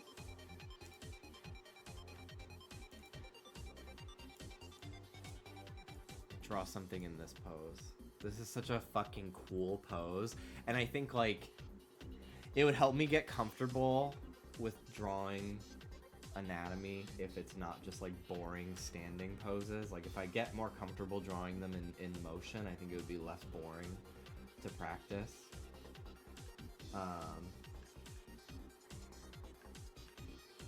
But I've shown this one drawing tutorial before.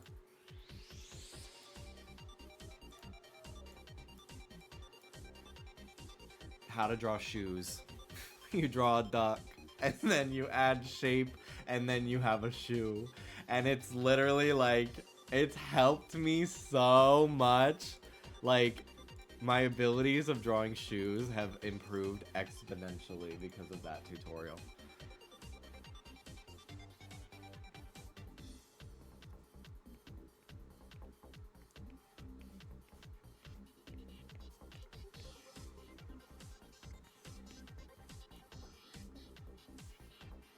What if I don't know how to draw a duck? Then draw a roach. Okay. I think I'm gonna design the boots to be more Galvantula-y. So let's look at Galvantula's like back pattern. You know what I need? I need Pokédex 3D Pro.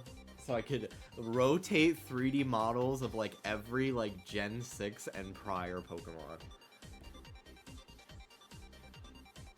I should add that to my homebrewed DS. I have it on one of my DSs, but that DS is dead. But I wanted to like see like the top of Galvantula. Galvantula, electric bug. Ooh, you know what I could do? Pokemon Go AR. I could probably send out a Galvantula in my room and take a picture of it from any angle I need. Hello?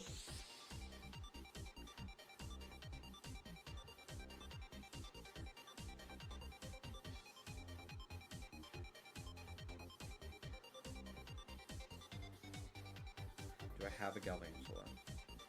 Yes, I do.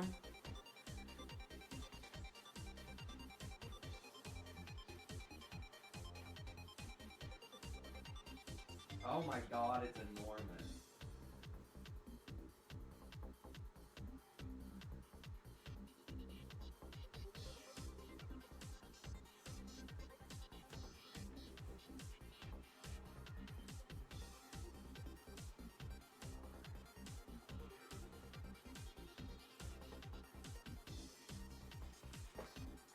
Okay. I got the pics. I'm gonna airdrop them to my iPad.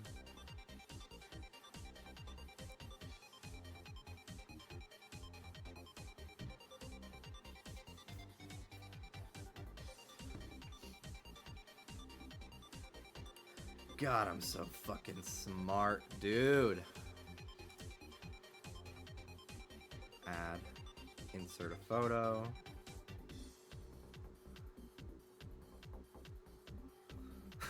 Not my feet. Not my foot.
Galvantula deserved a better shiny and a Grammy.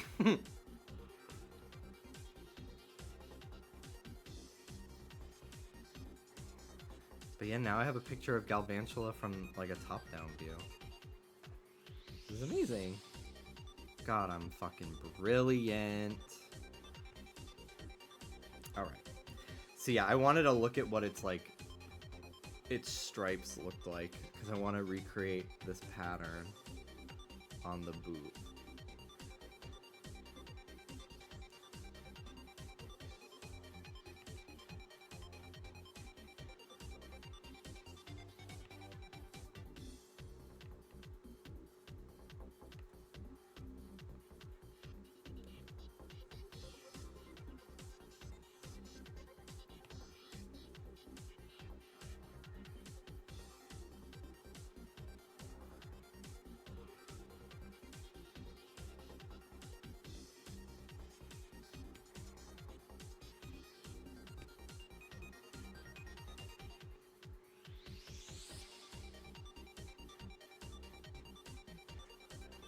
Yeah, that looks fucking cool.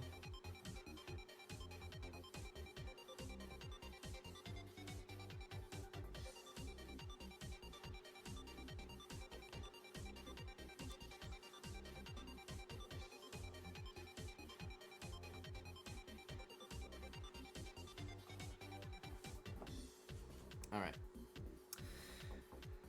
Okay.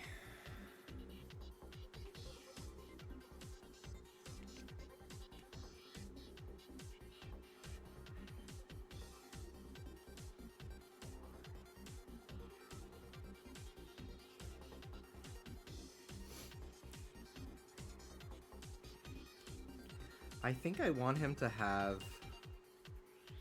I'm not sure if I want him to have gloves. Like, I thought I was like, what if I do some very easy to draw mittens? But I think I'm gonna have him wear gloves. Like, with fingers.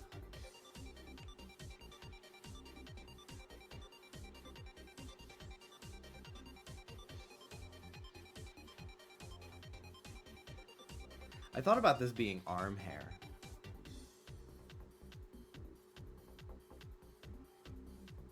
But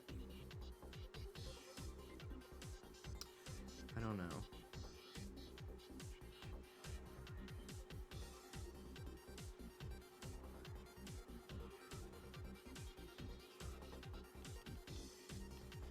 The only thing about adding like different eyeballs as around his body, like tattoos, is they start to look like pimples.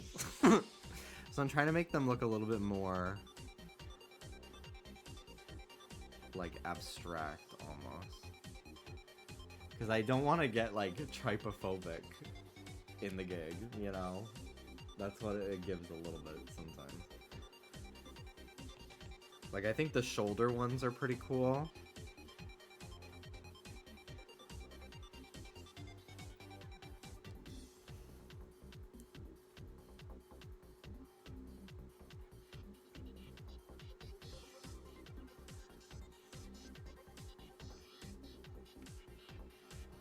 I'll round off the tips on the gloves as well.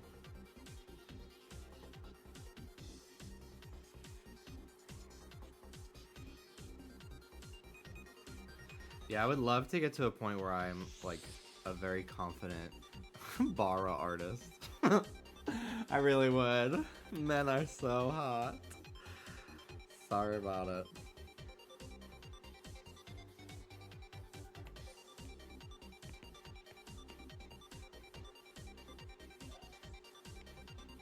Yeah, I wanted him to have this big pickaxe on his back too. For the giant crystals in Charredstone Cave.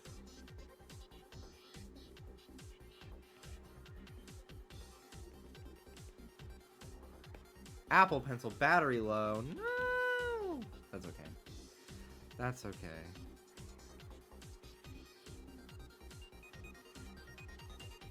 Not sure how I want to design the tank top just yet.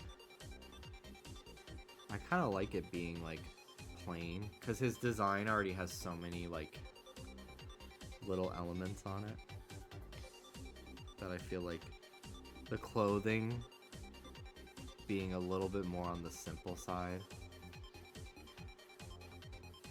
is nice.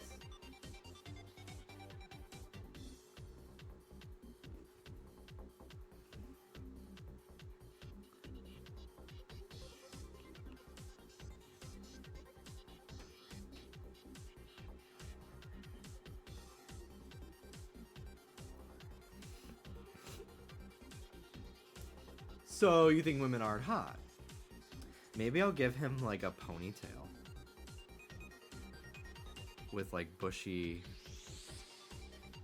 hair.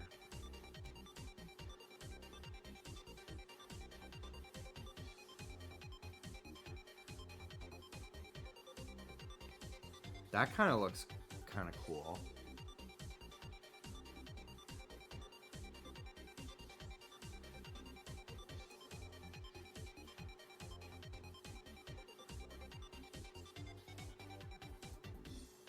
What was the commission request? Galvantula Gijinka. So like humanized Galvantula. So I decided to do like a Galvantula gym leader who like works. He's the new gym leader of Driftvale City. He took over Clay's like business in the mines. And his partner is Galvantula and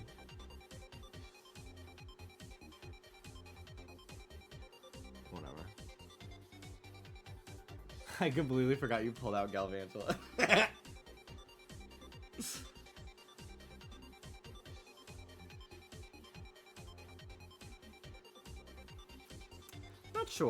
Not sure what I want to do for the hair.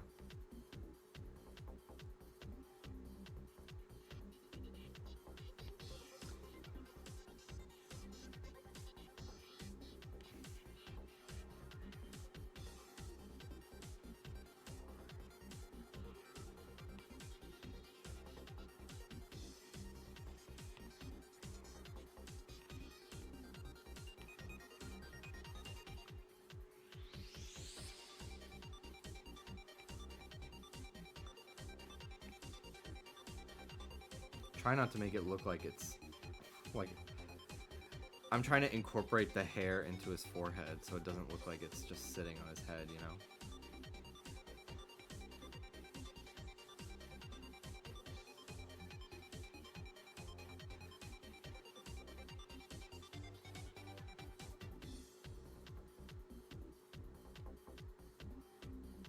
Elisa Orberg found dead, replaced by Gay Bear, yeah. Yeah, I tried to make him like a muscle bear. Like, he's a big guy. I've never really drawn like a character this body type before either. So it's a fun exercise for me. Maybe spikier hair. Makes it less makes it more like anime, I guess. I don't know. Electric, like, you know?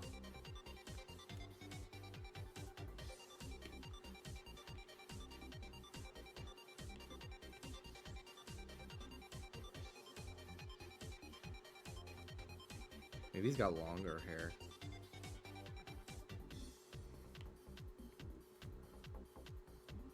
No time for a haircut. He's got a mullet.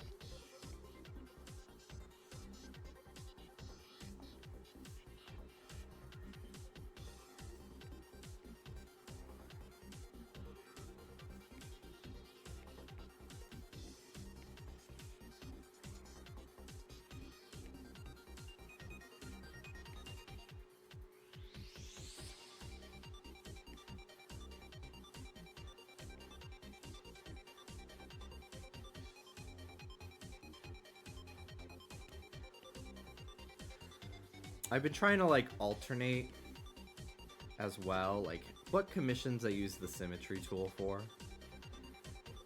Because I don't want to get too comfortable using it. You know? So I try to like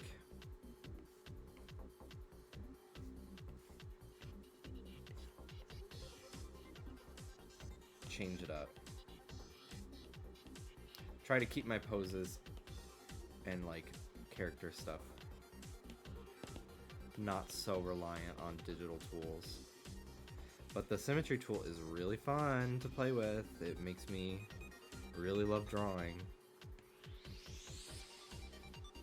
characters from the front, you know?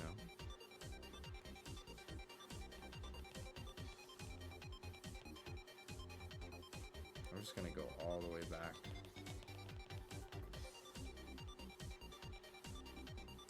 A little bit here. Bald! Bald!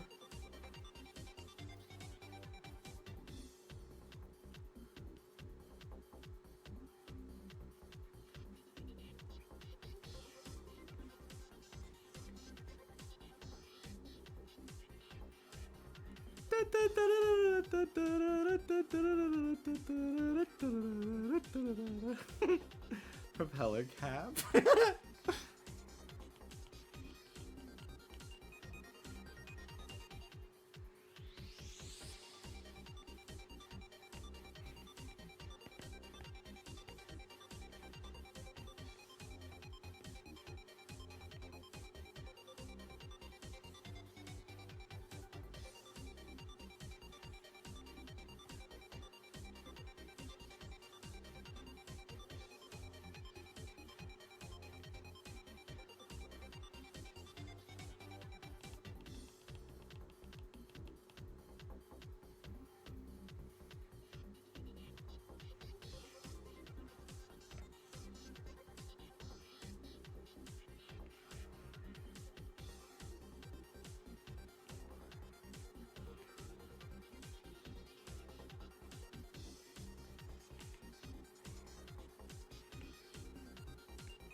His eyebrows now look like band-aids that got ripped. I want to have them look like very bushy, but not artificial, you know?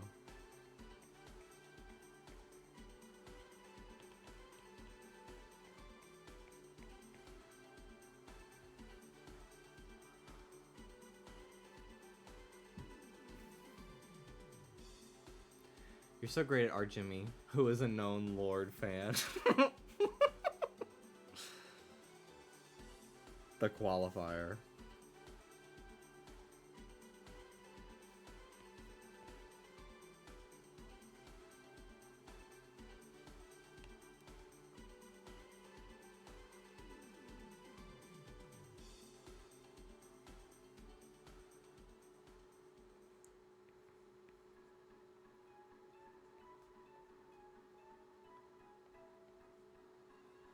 That kind of looks cool.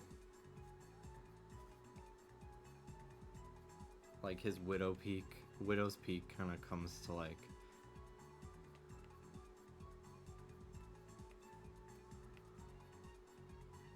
fangs almost.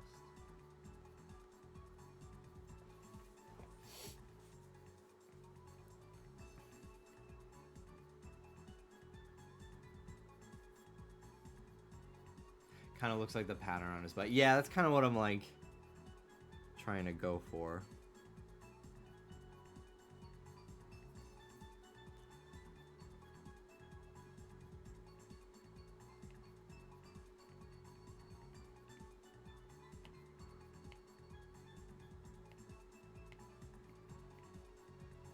I kind of think like a man bun or like something.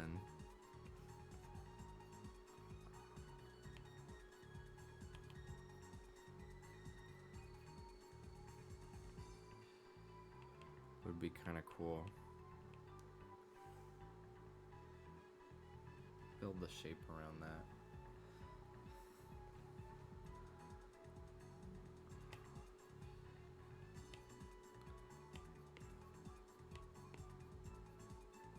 But it's like behind his head, you know? So I'm trying to get the perspective right. Because I don't want it to look like it's growing out of the top of his head. I want it to look like it's coming from behind his head. Which maybe the symmetry tool is not the best. Maybe it should be more off to the side or something.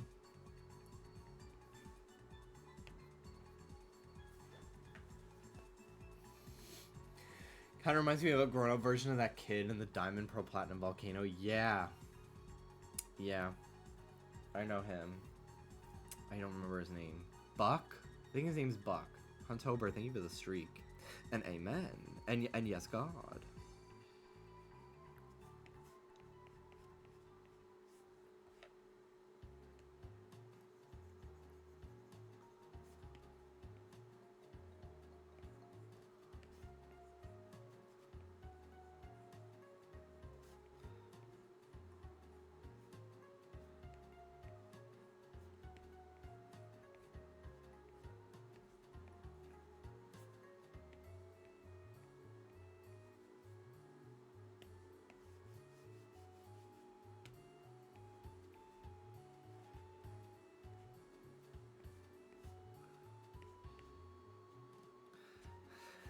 You know that meme of that fucking guy? I think, isn't it Glenn Powell? He was on, I think he was on Screen Queens. It's that red carpet pic of him like this.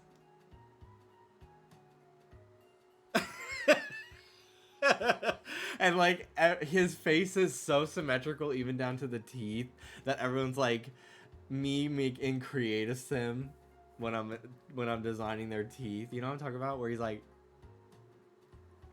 let me find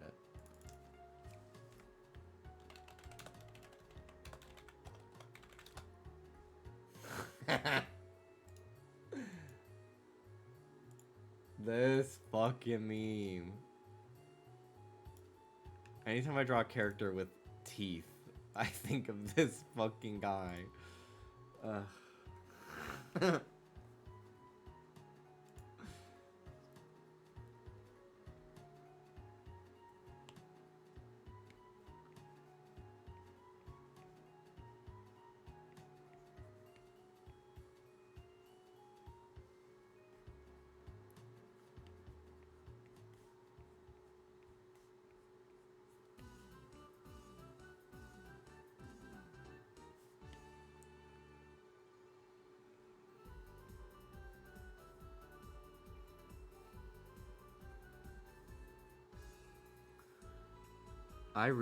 I'm like,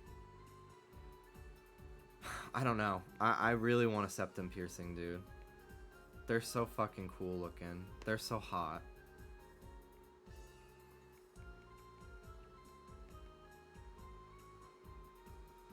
But, did you ever kennel Ruby at night when she was young? She always slept in my bed. I tried one time to like get her to sleep in the crate at night, and she cried so much. I was like, no, she's a mush. She needs to be up with me.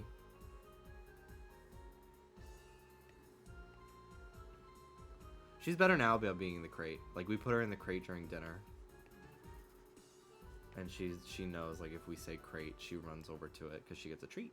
But she's very good. But if she sees that we're done eating, like we're not eating anymore, she starts going like, hello. She'll start like making noise like, let me out. You're not eating. What is even the point of me being in here?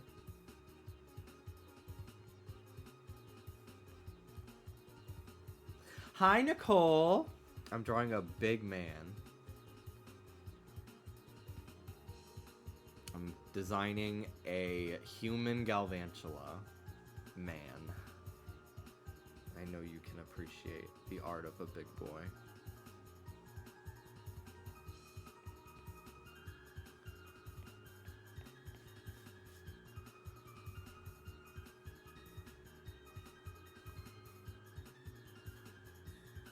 Maybe I'll do the, since these are going to be gloves.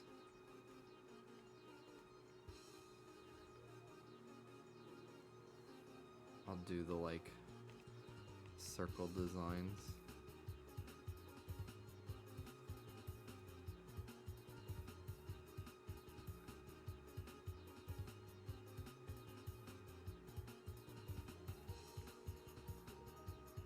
on the gloves.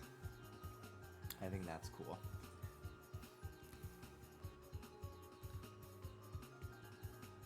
And then kind of make the gloves. I don't know if I'm making them too, like, they go up his entire arm. I think it's a little much.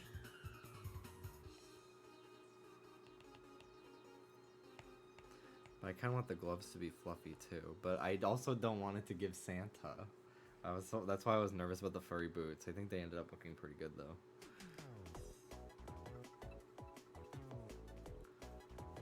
Never skip leg day, but I really like in character design. I love bulky upper body and stick legs. Like I don't need every man to walk around looking like this. Like full, like in cartoon form at least. Like big butt muscly everything. Yeah, very Mr. Incredible. Like I don't know. Stylized. I like skinny legs with like big muscles and stuff like that. Been thinking about a septum piercing because Gaga during Art Pop. And you should also think about bangs, like Gaga during Art Pop. You with bangs, I think that would be, I think a rift would open in the world. I think it would serve too much cavant.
The monkey from regular show, the skips.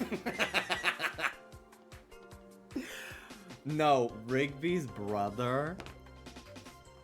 Give me some sugar.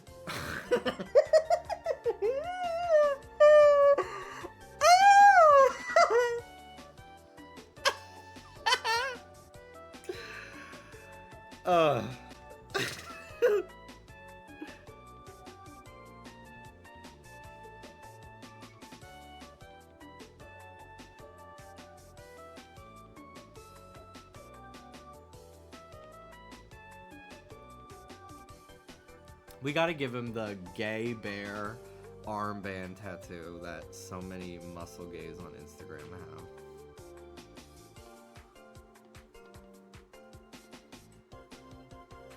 I googled, this man is not all there. Me in the brain? Or him?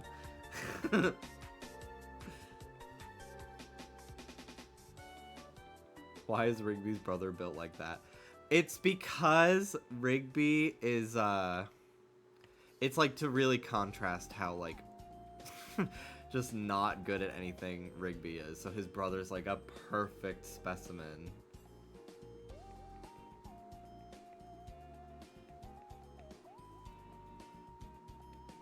And Rigby is, a little shit brain.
I love seeing on Pokemon trainer designs like where they hold their Pokeballs. I love it so much.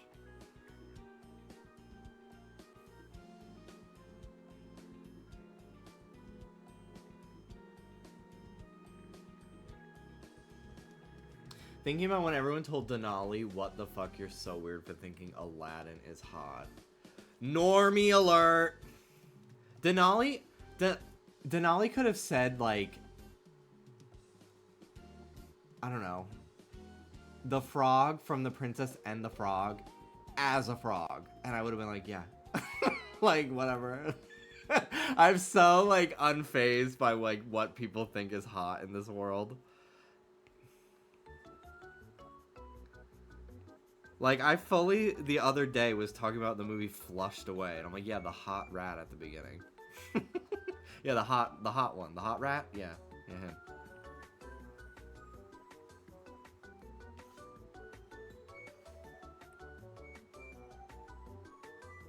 The dad from Shrek frog form.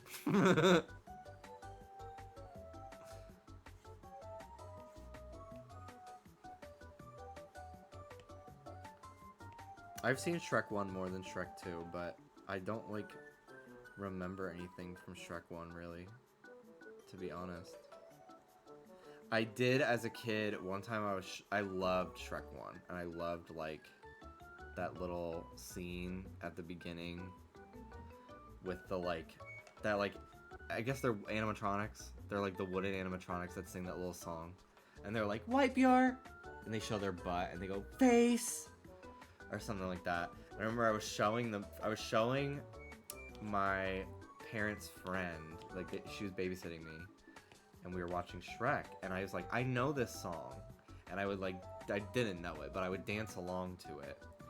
And then when it got to the part where like the little animatronics pulled their pants down, I pulled my fucking pants down and showed her my ass, and I was like 6, and I got in so much trouble when I got home. When my parents got home, I got spanked.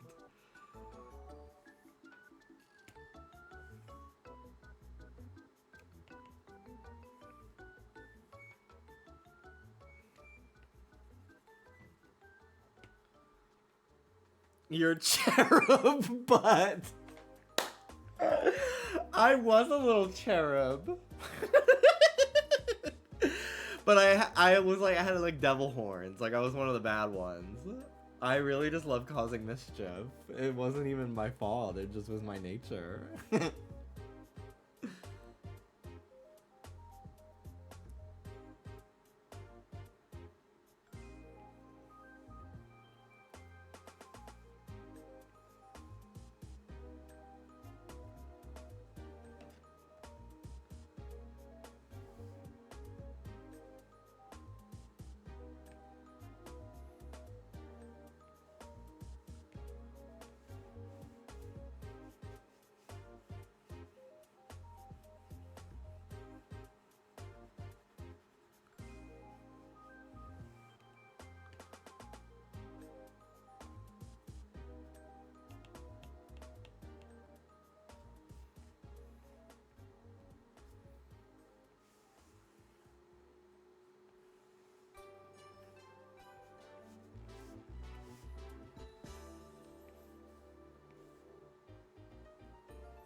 Nah, too much. Simple buckle.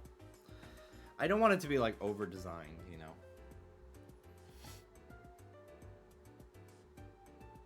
I learned being naked was wrong when I ran out in front of my grandparents to do a naked dance.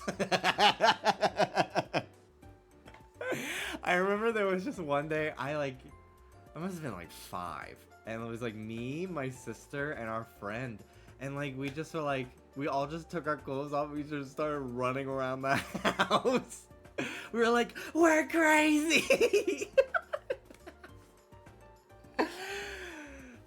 There was one time we had, again, unrestricted, unsupervised internet access. When I was in like 3rd grade, my friend had a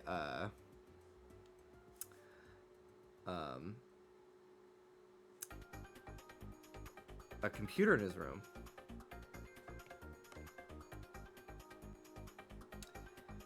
And nah,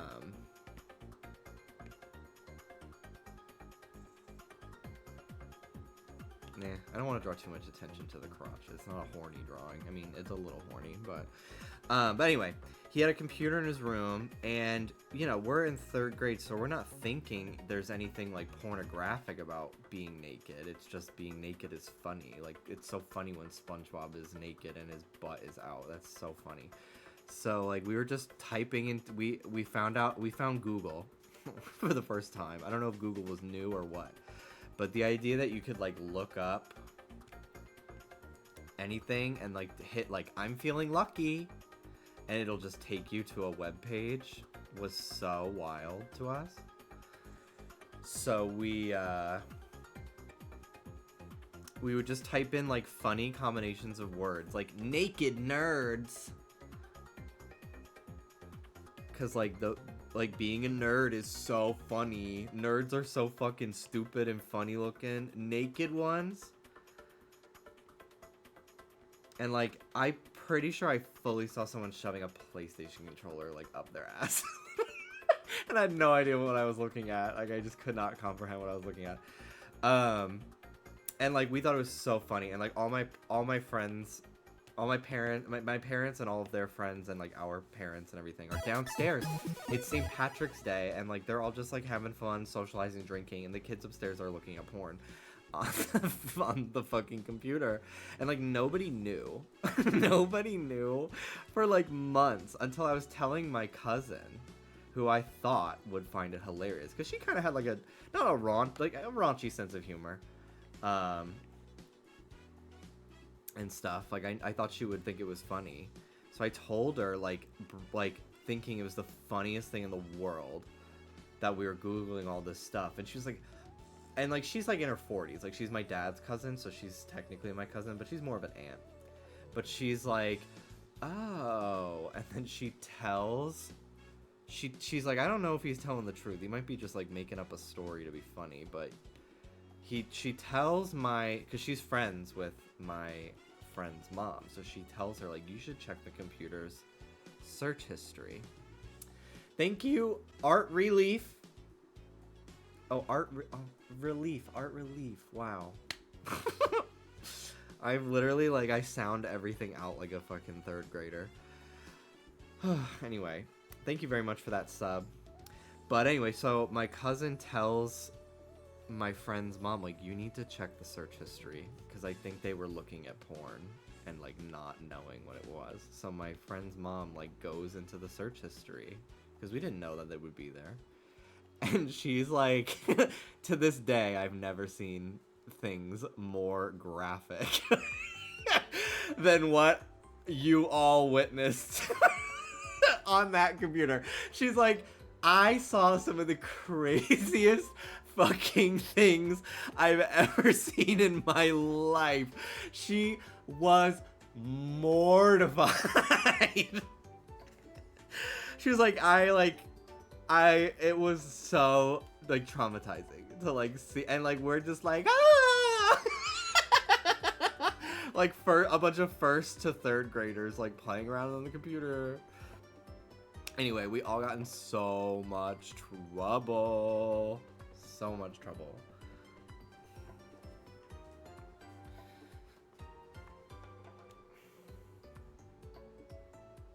But yeah, like, we did not comprehend what we were looking at, like, at all. At all. This is Wii Party, but it sounds so, like, it sounds so much like the new Mario Party. Maybe not the one, like, not Superstars, like but the one they made before that on the Switch.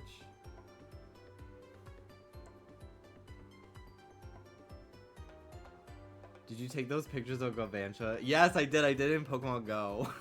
That's my room. Because I couldn't find a picture of it from the top to see the pattern. So I just put it in my room and I walked around and took some pics.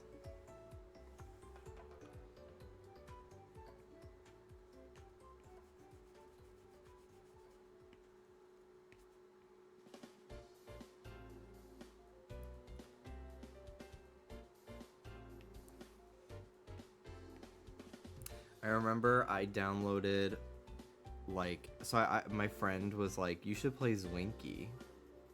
Do you remember Zwinky? I don't even remember what the game was, but I would see ads for it. It was very much like that IMVU type game, like, so I think it's more like a doll dress-up game.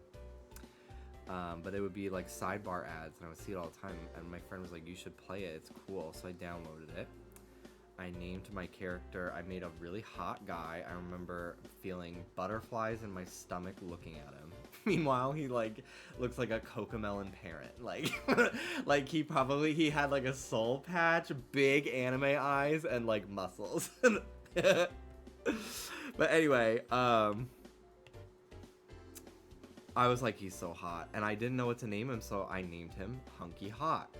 Hence, I said, if you name yourself Hunky Hot, if you change your Twitch name to Hunky Hot, I will make you VIP in my chat. Because I named my Incineroar that, and that's where Hunky Hot, who does not really come to these streams anymore. I hope they're doing well, but that's where they got their name, if you remember them. But anyway, Zwinky gave my computer a virus, and I would get porn pop-up ads while trying to like play Webkins and Penguin and stuff, and it was slowing down our computer like crazy. And it was all like naked ladies and stuff, and like I was so mortified and like afraid. It was very like somehow like because it was like not something I was actively seeking out as like I think I like also maybe was a little bit, I think it was more in like 5th grade, so I was a little bit more aware of like, oh, nudity is like taboo, not like not in the way it is in like a cartoon where like I don't know, like SpongeBob's pants get ripped. Like there's so many episodes of SpongeBob where SpongeBob has no clothes on. And it's just played for jokes versus like something that's meant to be pornographic. But yeah, I just remember feeling like so guilty and like not knowing how to make the naked ladies go away. Turn it off! Ah! Get this out of my face! And I remember just like the shame and having to like tell my dad like I have a virus, and he's like, what happened? And then I show him my family's laptop with like a fucking slut or something depraved and objectifying on it. Like I just felt so embarrassed. I remember I got a virus. It wasn't that bad, but I got a virus on my computer because I had a computer with Windows XP, and my friend was like, download this program to make it look like Windows Vista, the new operating system. I'm like, oh, that's so cool. That would be so cool. Vista looks so cool. And like Vista did kind of look cool. Not gonna lie. Frutiger Arrow. Everyone's obsessed with her on TikTok nowadays. Well, I hated her at the time. But anyway. I, virus. Gave my computer a virus. And then he was like, okay, he was like doing I'm sweating because I'm like, I just gave my family's computer a virus again, like another year later. Like, I can't keep doing this. And like back then, like, I mean, what are you gonna do? Like, you just kind of have to get a new computer, or you just like live with it. I don't know. There weren't really like antivirus stuff the way there kind of is today, I guess, or I don't know. But my friend was like, download CCleaner, which in itself is actually, I don't think CCleaner, it still exists. I've used it before. I don't even think it's like malware. But I definitely deleted something I shouldn't have with CCleaner, and my computer became borderline inoperable.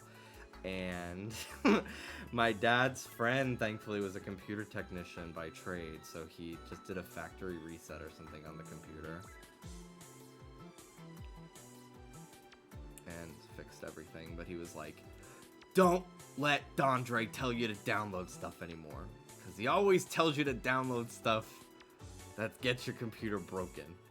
And I was like, no, and he was like, yes, and then I'm like, thinking about the time Dondre tried to teach me how to pirate Sony Vegas with a keygen, and I fucked it up halfway through and almost broke my computer.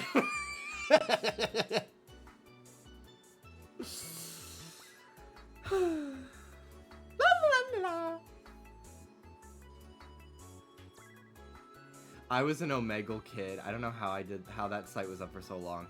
I was always too afraid to use Omegle because I knew I was gonna see not okay things on there. I just was like, I think I was too afraid of that happening in my life.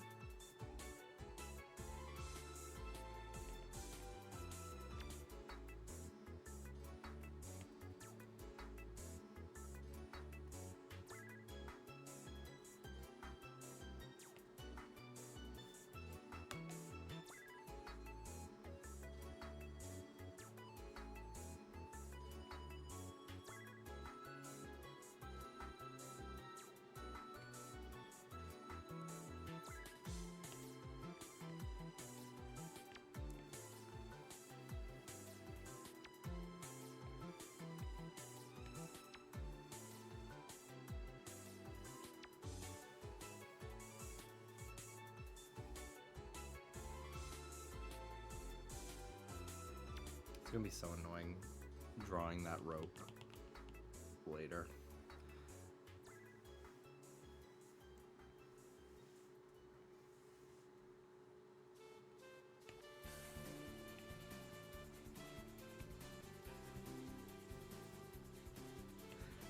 I saw a thread today of like, people say they want complex female characters, but you couldn't even handle her. And it was like Mabel from Gravity Falls. And I was like, real.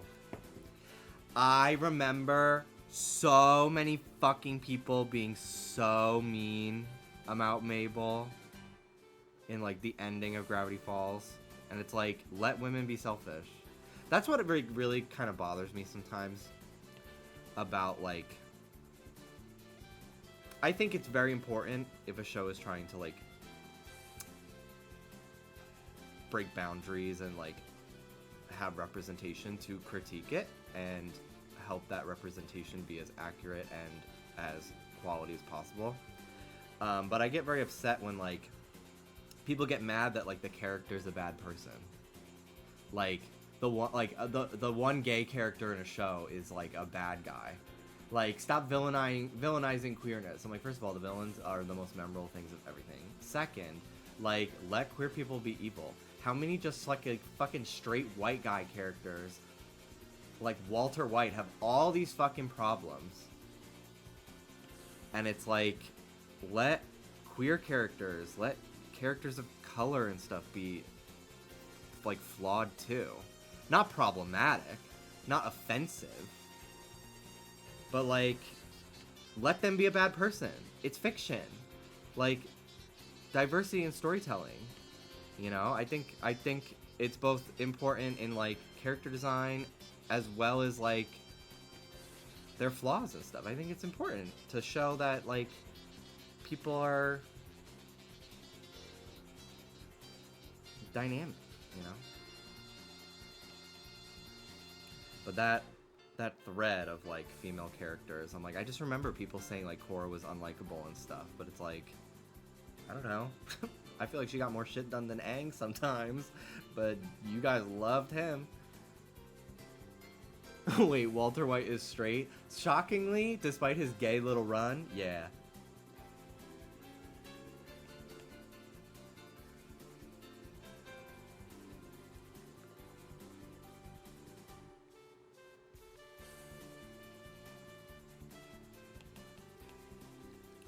Time to draw some fucking hands. Sketch them out at least. I don't want to. I hate drawing. I don't wanna.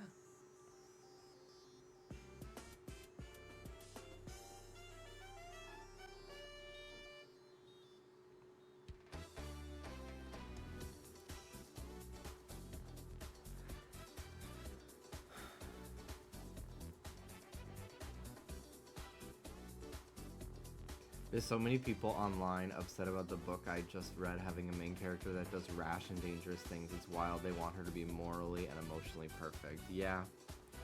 Like, people are the same way about women in real life, too. It's not fucking fair.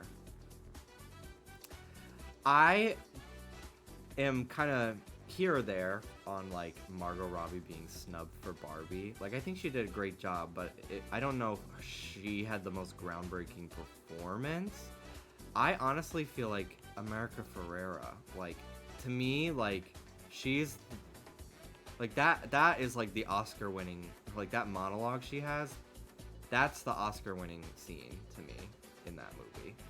Not really anything Margot Robbie did. Like, Margot Robbie was a great, like, lead, main character to drive the story and, like, warm and lovable and stuff.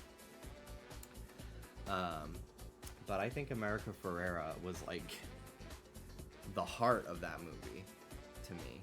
So that's, I wish the conversation was more about, like, her getting snubbed.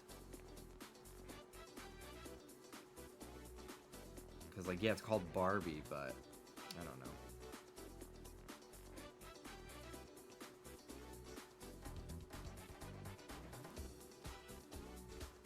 Yeah, I agree. I think the movie should have been nominated for Best Picture. I really do. This is a cultural, like, monolith, like, mega hit. It was a phenomenon. She did get nominated for supporting actress. How the fuck am I missing, like, all these obvious things? Damn. Okay, well, never mind then. That's amazing. I hope she wins. I love her. Like, she's just so wonderful. I really want to watch Ugly Betty.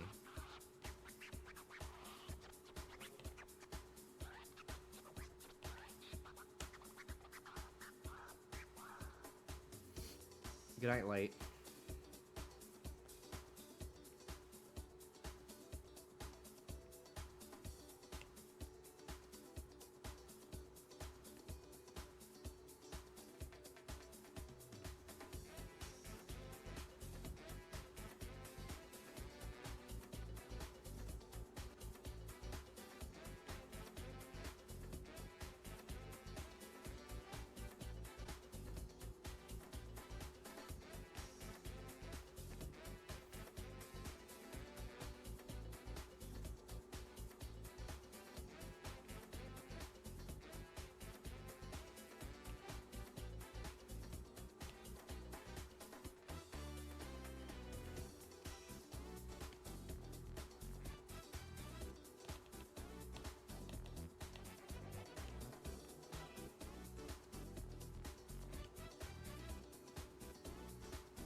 With hands, I always forget that, like, the finger doesn't go all the way down to the thumb. Like, obviously the bone does, but, like, if you were to break a hand into, like, shapes, like, I would not consider this part of the finger. Like, the finger starts here, not here.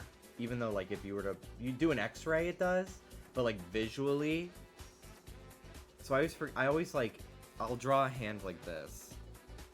Like, and, like, the thumb is here, and, like, I'll have, like, the fingers go all the way down like that, and I'm like, no, it's more like this, and, like, that's, obviously it's, like, not a good hand, but it, like, it makes more sense. let go of the edge of the desk. Are you talking about me? Was I really gripping it? Like, sorry. Your Tomodachi Life streams have me hooked. Thank you. I probably will play that tomorrow. I need to make my stream schedule for this week.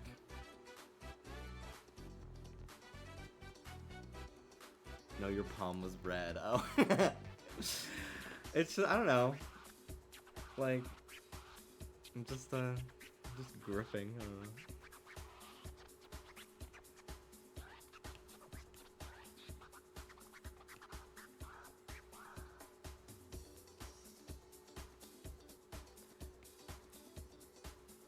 I'm trying to like show that these are gloves.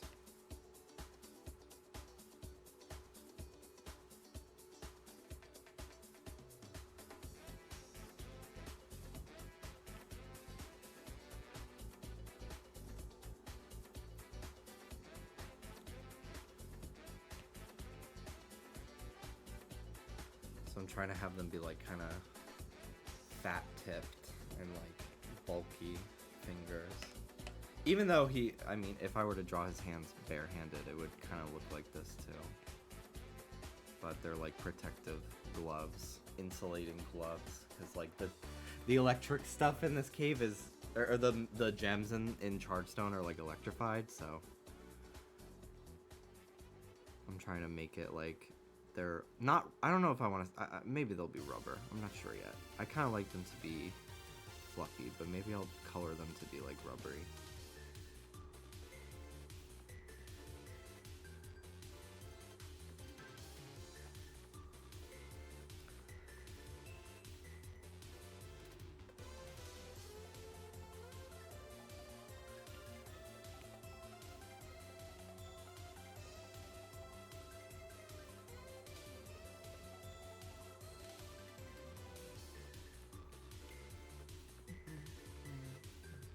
He's got Cinderella's hands under there. No, never.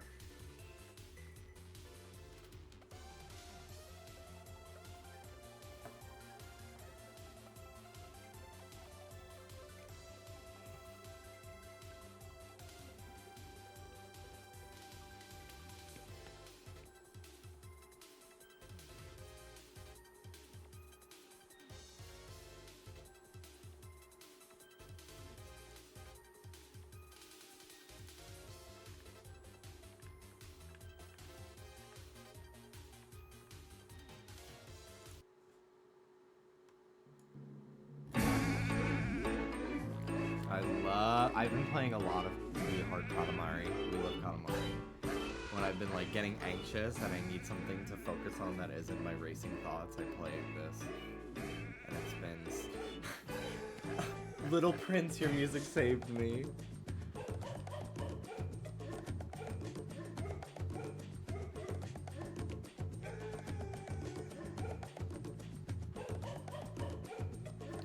King of all cosmos, your music saved me.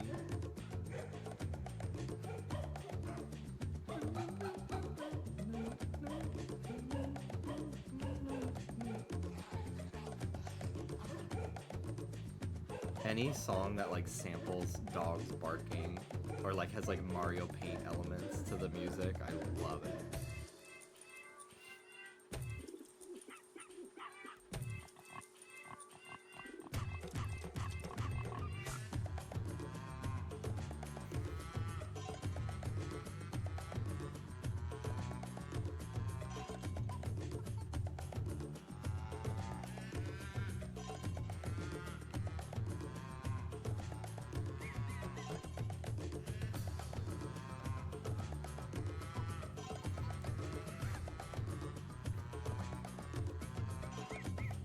You live for that Sword and Shield howling song. Yes, I did.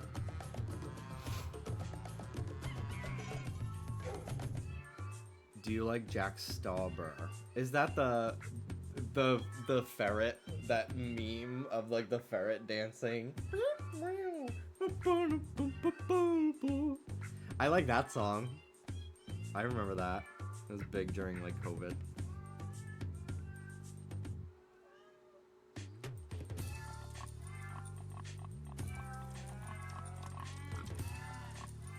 will.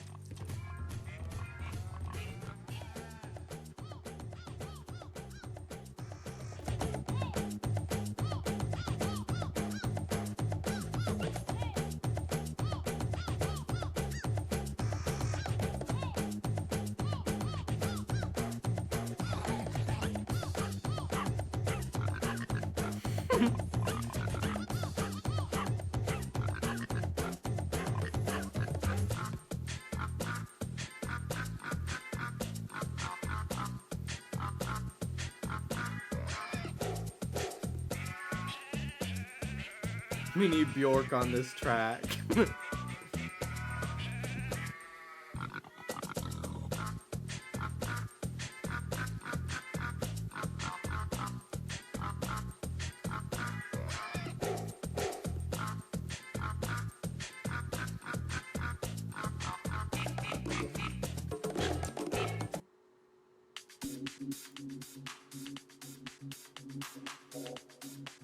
Cupcake gulp. Gulp, gulp, gulp. Gulp, gulp, gulp, gulp, gulp, gulp, gulp, gulp, gulp, gulp, gulp, gulp.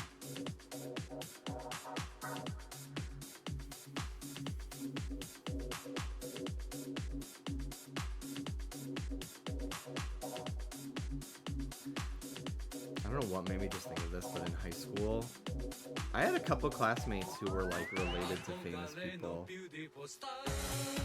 Like, I went to, he wasn't in my grade, but like P. Diddy's son was in like senior or junior year when I was a freshman, and P. Diddy's son's half brother was in my class, and there was a Yankee player, his son, Mariano Rivera, his son was in my class, and he sat next to me in math class in freshman year, would like never have pens and like ask to borrow one. I'm like, your dad is literally a millionaire.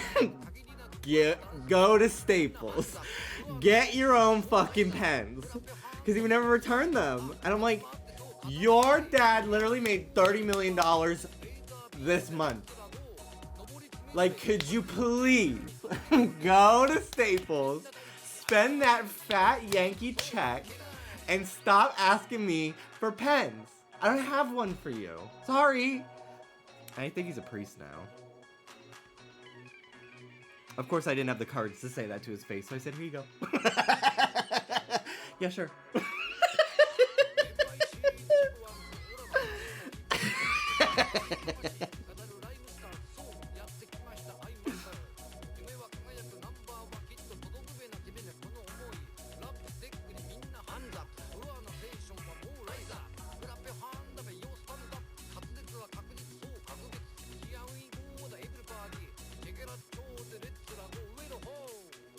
No, but in the mindscape, he was shook.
All right. Hi, Mark. Yes, indeed. Galvantula, electric bug. Herdier, loyal friend to us. Horrible lyric.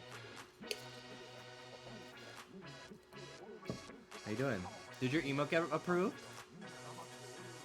You could spam the fuck out of it. I'd like to see it in actual Twitch chat. It's real.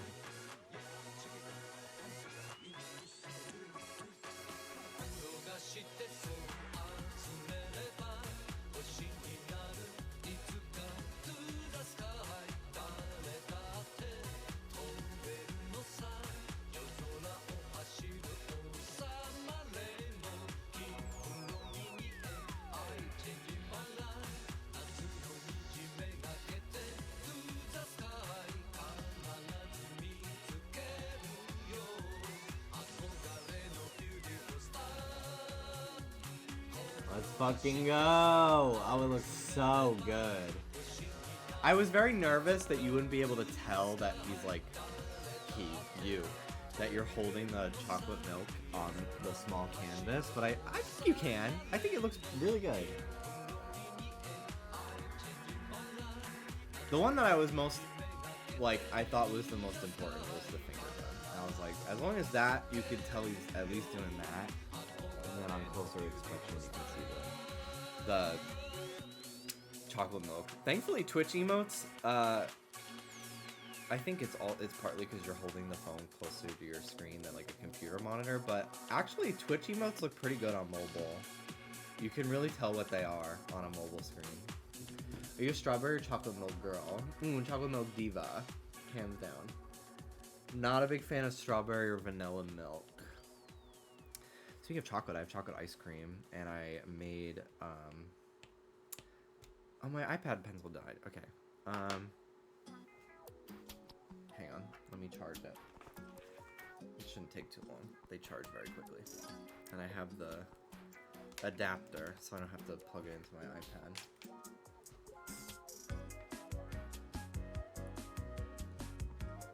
I'll use it as a good time for a bathroom break, I think. Ruby chewed my little adapter, so, and like it still works, but it's seen better days.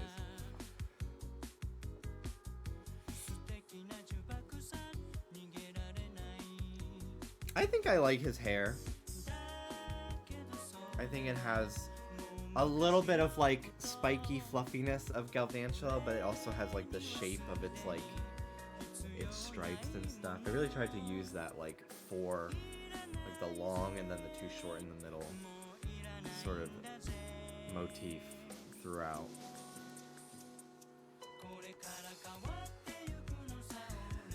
I think for if I was gonna use this as like a basis to then draw this character in other poses, but this was a lot of work that I think this is by the time it's done and colored, I think just the reference sheet is a good $60 worth of work, I think.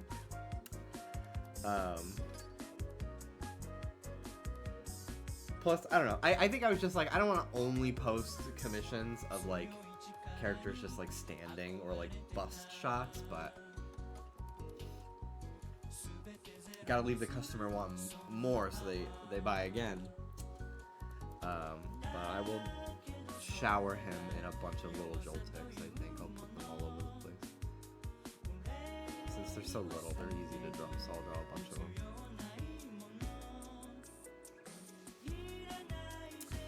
Awesome, Aqua. I have this commission that I need to work more on, and then I have another one. I have another one to do, and then you'll be next. So I can send you the invoice if you're comfortable paying as soon as possible. but I won't be able to start yours until probably like later in the week, if that's cool. So I wasn't gonna send you the invoice until later. Yeah. How confident are you in drawing existing characters? I think more I would say just as confident as coming up with my own. I would absolutely draw Donkey Kong for you. Without a doubt, I would draw Donkey Kong for you. Yeah. Absolutely. I mean, most of the furry commissions I've done have been like existing characters, you know, and stuff. Like this is a Fortnite character. I really like drawing existing characters because there's a lot of reference. A lot of reference to work with. He makes TikToks of saving the Joltik like the bee lady, and that's another day of saving the bees. Green Donkey Kong doing a pog face. Okay, I was gonna say if you were not sure what you wanted Donkey Kong emote to be, I was going to suggest pog. Cause I can literally like take reference photos from Smash Brothers of him going ooh.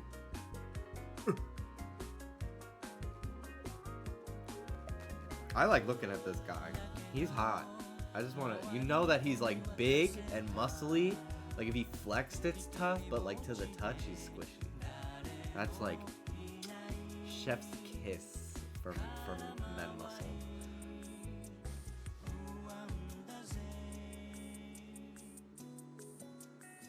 I don't know how I feel about the armband tattoos. Maybe I won't make them black. Maybe I'll make them like blue when I end up coloring it. Need him to motorboat me.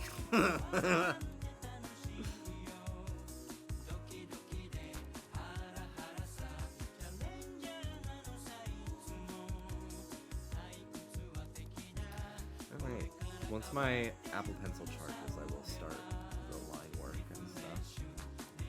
Okay, I think I'm gonna do a new emote every month, so be ready. Cool. You know what?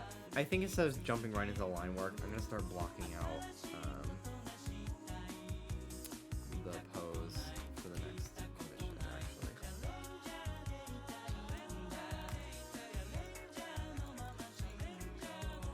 It's already paid. I'm drawing another furry!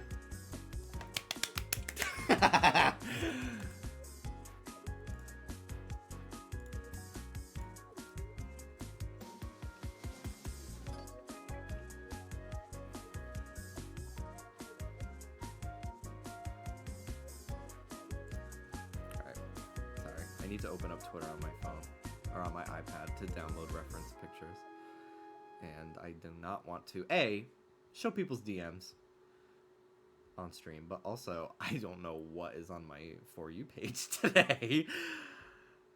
Drawing furries is so fucking easy, dude, because they literally give you a model sheet of every pose, of like every angle of their body.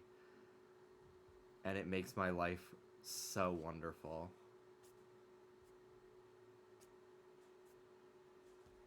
Professional customers. That's what furries are.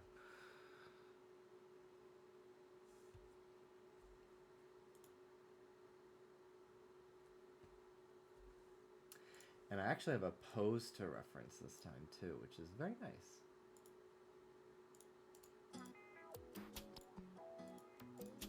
Takes a little bit less brain work. I do like coming up with something on my own. Like the one I did for Ahmed's. I came up with the pose on my own based off of like the reference sheet, the character's personality. I think it turned out so good. It reminds me a little bit with the hair down in front of the face. It reminds me of one of the Kanker sisters from Ed, Edd n Eddy. Which I kind of want to rewatch Ed, Edd n Eddy from the beginning. I think that'd be kind of fun. I loved it so much as a kid. I remember I tried to round up my 2 friends to do scams with me because I didn't realize, like, you should not call your lemonade stand that you want to make a scam. Like, I just thought, like, it'd be fun to make, like, basically play pretend business with my friends.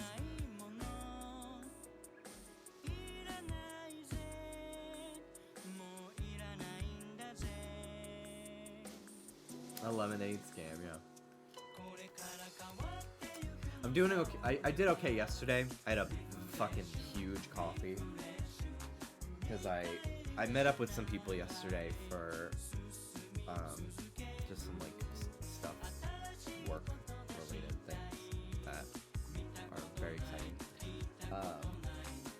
they asked me what my coffee order was, so I just said like I'll have a cold brew with caramel, and they got me the biggest one, which I was like, damn, that was very sweet that they got me the biggest one.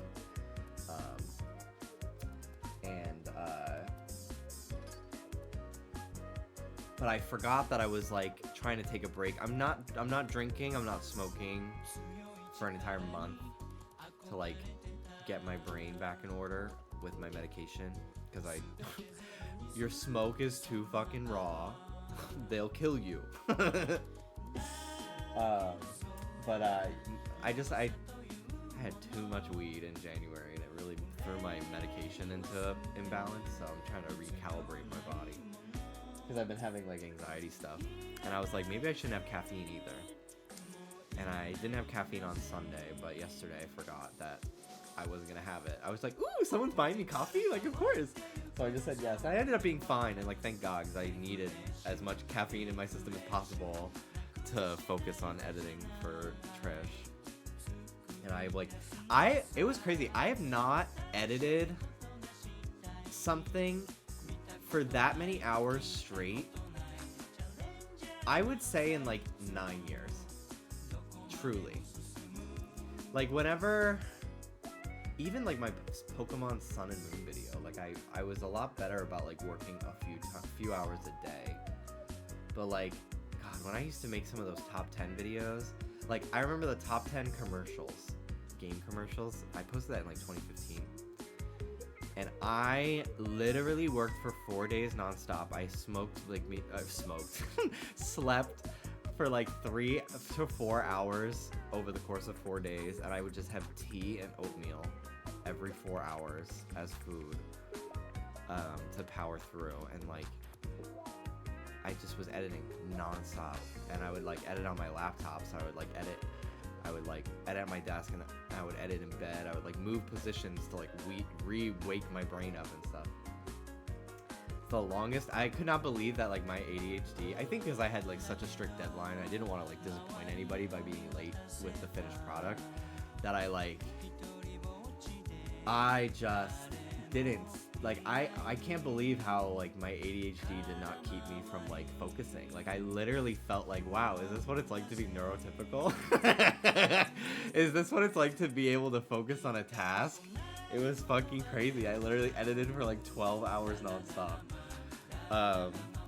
It was nuts. But yeah, I definitely needed caffeine yesterday. I had the cold brew in the afternoon, and then at night I had like 2 cans of Coke throughout the night because I didn't feel like making coffee. And by the end of it, I was like, fuck it. But I bought a bunch of Starry because I love drinking soda, but I was like, I'm gonna try to go like without caffeine for a week. So I got a bunch of Starry instead, and it's fine. I was like, I'll try it, because like I've had it at Taco Bell. But I think in the future, if I'm not getting Coke, I'm gonna get Sprite. The taste is like barely different, but I do think I prefer Sprite. The same way I prefer Coke over Pepsi. Although I feel like the difference between Coke and Pepsi is a lot more noticeable than Sprite and Sierra Mist, Star, or whatever. I used to drink 7-Up as a kid all the time. I don't know why I stopped drinking 7-Up. I think once I was old enough, like my parents were cool with me having Coke with caffeine instead of 7-Up. Like why would I ever not want Coca-Cola, I guess? Hey, you knocked my hamper over. Don't rip this. You ripped the last one. Pepsi tastes like Coke that someone burped into. That is wretched and vile. But real. I literally, in high school, we had a Pepsi vending machine. And like they had like Gatorade and stuff.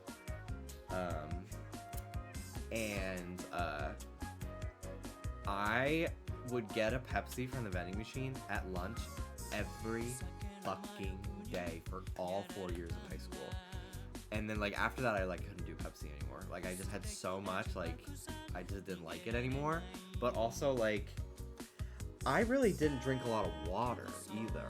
Like I really think I've drank more water like in 1 year of my like adult life in the last like 4 years Like literally any year from 2019 to now, in 1 year I drank more water than I think I did all 4 years of high school. Truly.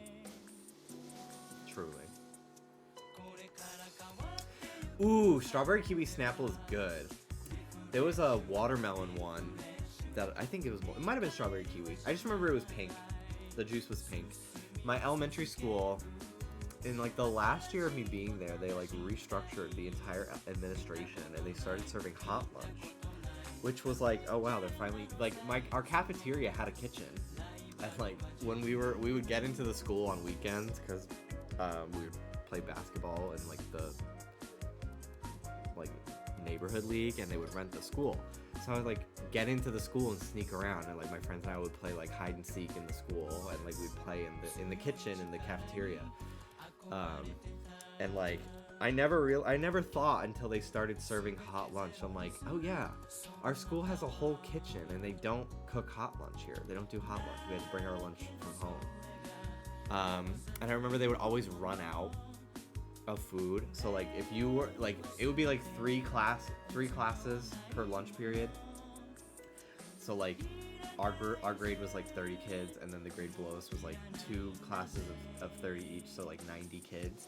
And so if you were not like the first or second group brought down, like if your teacher was dragging her feet, like ending the lesson and bringing you down for lunchtime, and you got to the end of the line, you're probably not getting food. So you'd have to just buy like chips. It was horrible. Poorly run. So bad. Like I remember there were multiple days where I went without like a real lunch. Like I just bought like a bag of Doritos because they ran out of food. Like, especially because as the older you get, the later in the day you have lunch. Because the idea is like, you know, the first graders, like they're gonna need food earlier. I don't know. They can't hold it. They can't wait on eating. I don't know. But I remember anyway. God, I can't believe it took me so long to realize that I'm like fucking like autistic and neurodivergent in some way, because like I have to give backstory to talking about Snapple. I have to give my entire life's backstory and detail to tell you that I used to get Snapple at school. That's it. My Snapple lore, yeah. But there was this one time I bought the Snapple, and I would buy it like every day for a while because it was so good. And I remember I bought it one time, and I guess I didn't finish it, and I just left it in my backpack, and it got like pushed down to the bottom of my backpack, and I just didn't realize it was there. Like there was just like a half-drank bottle of Snapple in my backpack for like probably months. Like I just didn't notice. My backpack was so full of crap that I didn't notice that there was a bottle all the way at the bottom. So anyway, I bought another Snapple one day, and I put it in my backpack. I like half finished it, put it in my backpack for later. The rest of the school day goes by. It's springtime, so it's warm, so I pulled the Snapple out of my backpack, and it wasn't very cold anymore, so I just assumed like, oh, it just got warm in my backpack, like it's hot out. It literally, like, bitch, it had become kombucha. Like, I took such a big swig of that shit, it burned my throat, it tasted like laundry detergent. It was so fucking nasty. I literally, like, and I was in class, like, I wasn't supposed to be drinking it either, so, like, I didn't want to make a scene and spit it out on the floor or back in the bottle. It would make noise. So I just had to fucking swallow it. I literally, like, I think I had to skip school the next day because I basically gave myself, like, food poisoning. I was so fucked up from it. Like, it was so bad. Oy. They should print this as a Snapple fact, yeah. Snapple apple. Not as good as it sounds to say. Not as fun to drink as it is to say as a word. Also, I don't know if they use like that biodegradable plastic, that like plant-based plastic or whatever. Snapple You switched to plastic bottles, and it ruined the aesthetic and flavor to me of your drinks. I have not bought a Snapple in probably like 5 years since they switched. Dead ass. I don't actually see Snapple very much when I lived in Florida. I just didn't really see Snapple. I would see like the True Leaf, like sweet tea, and then like they would have like lemonade and orange juice and stuff that are like state, like local stuff, like because Florida's biggest export is like citrus, specifically orange juice. So like I never bought Tropicana. I would never see Tropicana at like Publix or Target. I would just like see like, you know, local farm stuff, which is kind of cool. But George Tropicana, George Glass. I don't remember a George Tropicana at our school. But anyway, I haven't had a chance to even think about buying Snapple in a long time. But even like when I go home to New York and I go to like a fucking bagel shop and they've got, you know, the case of drinks, I'm not getting that plastic ass Snapple bottle. Are you fucking kidding me? No way. No way am I supporting that. And it just makes it taste different. Like I do not like drinking Coke from a bottle. I drink it from a can or a fountain, like a fountain drink. I wish I could feel the feeling of a cold glass bottle touching my lips just once as Snapple pours down my mouth hole. Have you considered taking up romance novel writing? Glass Coke makes me feel so Latina.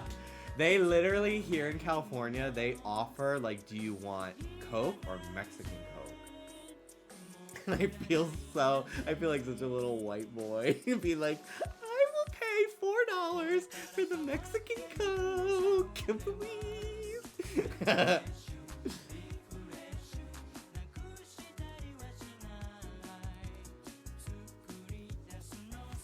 El Gringo Mas Latina. That's my version of Gia Gun's song. It's so Lana Core. They, on Trisha's podcast that I was editing, she was asking like what ethnicity Lana Del Rey is, and Oscar was like, she's American, she's white. And I'm like, okay, but that's so valid, because I literally like, I thought that like Ariana Grande was Latina for the longest time, but she's Italian. Like, these bitches, I don't want to call cultural appropriation, because I like them. But like, Lana's from the Bronx, or at least she's from like the East Coast. She went to Fordham University in the Bronx. Hello. Do you want to see the drawing I did before I had to charge my pencil? Oh, that's good. Hi, Nini. Her ears are so cold. I love when her ears are a little cold. Not like cold, like it's concerning. Just like she hasn't had them rubbed in a while. There's like silk between my fingers. Give Ari a few years, she'll go back. Yeah.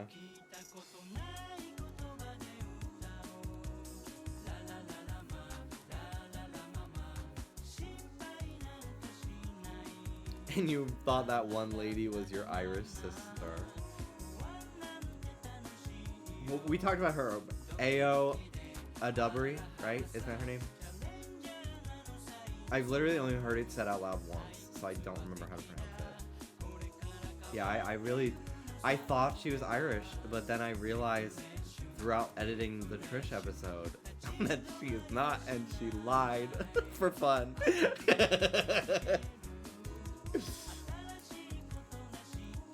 I gotta say, not like, I feel I just felt right at home editing that podcast, truly, because I was like, I just feel like she and I operate in a very similar headspace and view, like, way of observing the world, you know what I mean? like the way we take in information. So I was like, wow, this like some of the things she was saying, I was just like, God, I feel like this was part of that was in that Who Got That One Jimmy Wetzel clip thread. She's so great. She's so fun. All right, Apple Pencil's charged. Let's block out this pose for Kodai.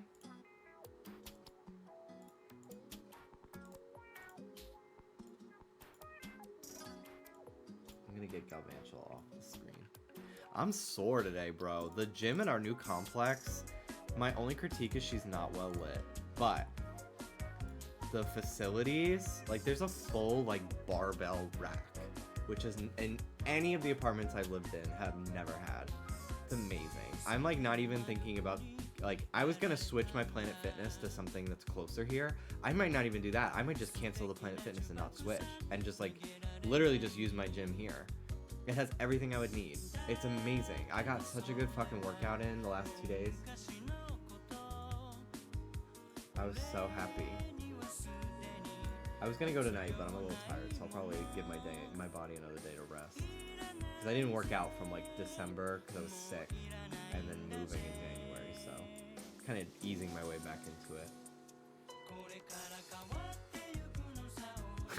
No! We need the lighting for the gym selfies! God, I really wish I could dematerialize on command for comedic effect. I wish I could cross dissolve for fun. In real life. I need to get into like webcam filters and shit too this year. I think that's something I'm gonna write that down on my dry erase board. Because I would love it if you could, like, with channel points, put, like, a fisheye lens on my face for 10 minutes. I think that would be so fucking funny.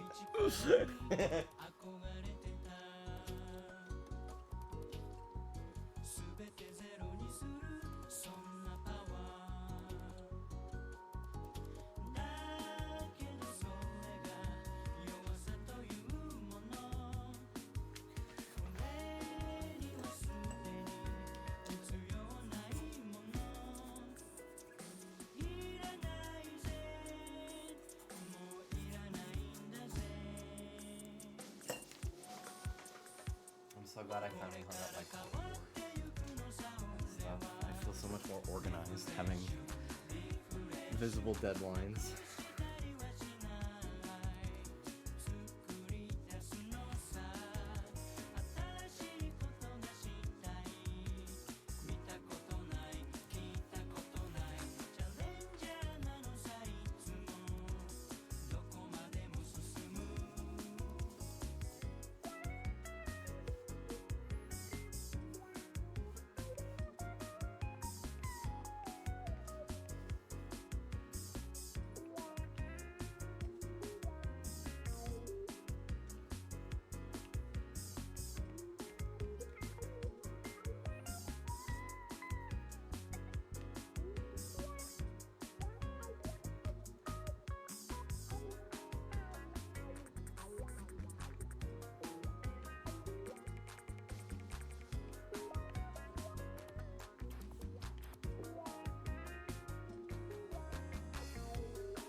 I wish I had a computer in my throat like Finn from Adventure Time. I must have missed that episode. Jimmy, what's one name you hate? Ooh. I was gonna say my real answer. Which I don't want to hurt anybody's feelings because it has a lot of different personal beef that I have. I just happen to have like people in my life with that have like caused me like they've been mean to me or they've been unhinged and nasty to me because like they just have a lot of emotional regulation problems and just very turbulent experiences with people. You could say Hannah. And I don't want to say it's a boy's name, I'll give you that. but I've just had very negative experiences with guys, several different guys named this, and like, I just can't. Like, I'm like, this name is cursed. I can't be friends with people with this name. Like, I just have had too many. I let my guard down more than once with men like this, and it has never ended well for me. Danny. No, I've had a lot of great Dannys in my life.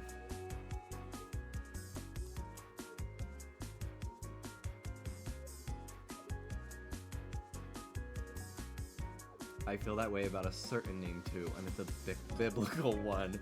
Jesus. God.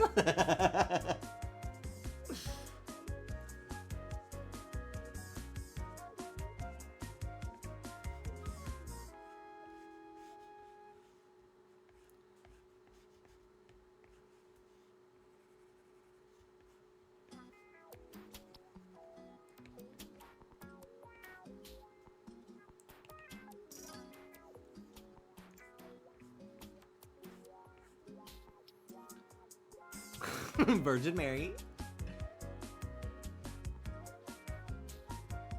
Did you hear Danny started watching season 5? What? How am I not finding this out from him directly, him inviting me to watch the show with him? How come I'm learning this from twitch.tv/SlayYesMama? How come? How come? I might have to add Danny to the list now of names I don't fuck with. Are you kidding me?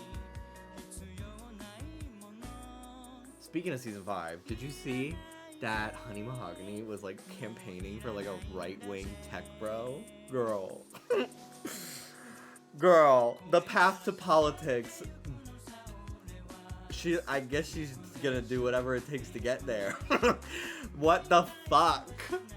We were rooting for you.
Reshiram is enormous and white. Good night, Mark. Me and bulking season.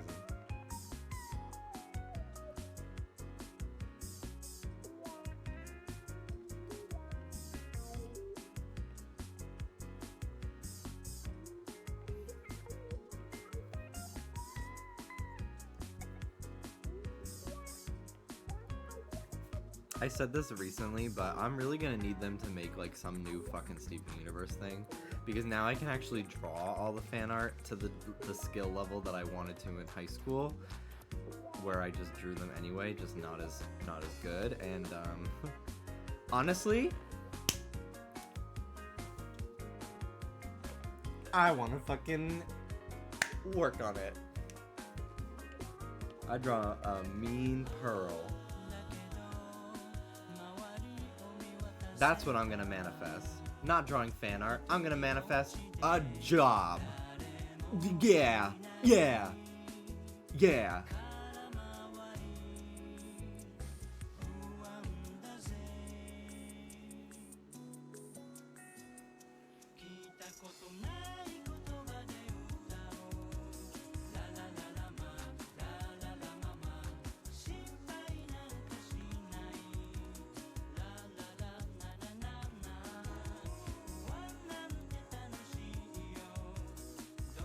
Rust will be real.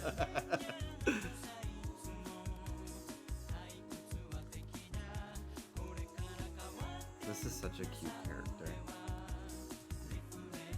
I love the model sheet.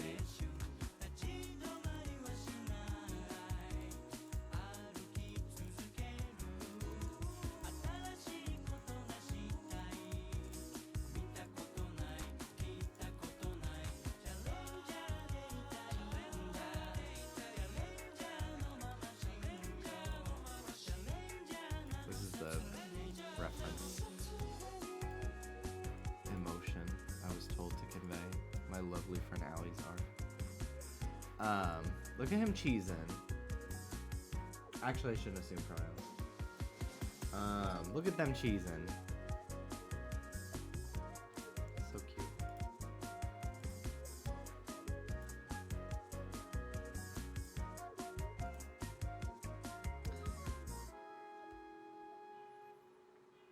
Very cool colors. That's what's nice about furries is I can just color pick all the colors that they use, and it makes my life infinitely easier.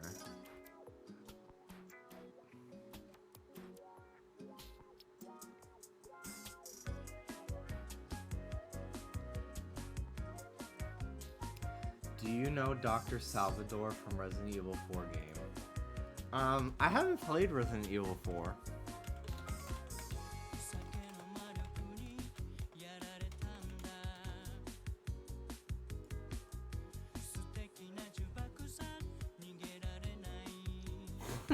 Looking up Dr. Salvador gives me a lot of like doctors here in Los Angeles area. So I'm not really seeing many reference pictures. I'm just seeing headshots of men on LinkedIn.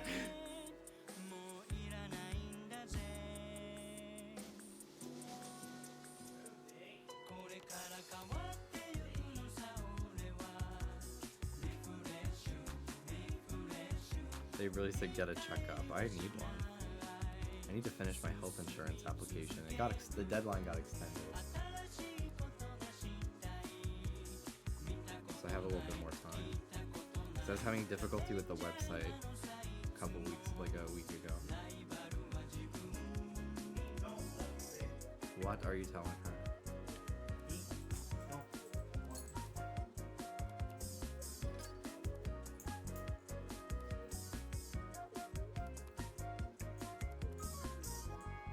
Sit at home and draw fake dogs. There's a hyena thingy about. They're not part of the canine family. I guess so. I'm not sure.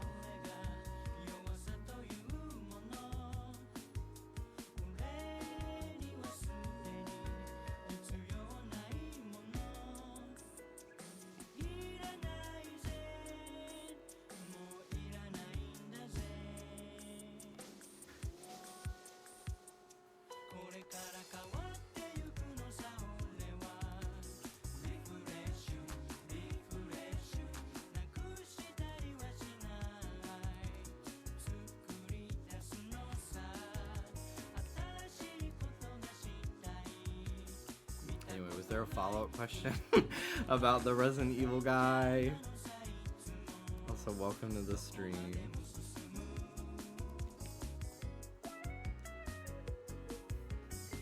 I would like to play RE4.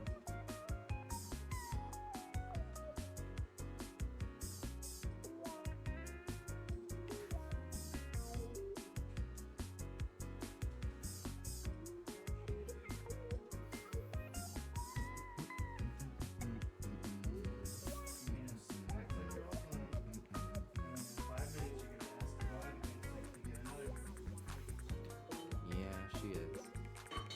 She's a little manipulator. She's a little evil girl. She's gaming the system. Oh, she's gaming already.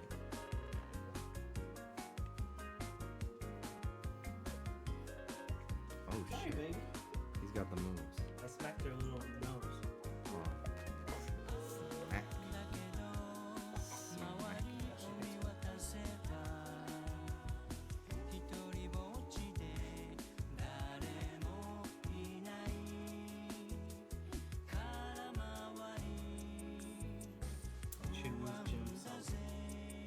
Are we serious?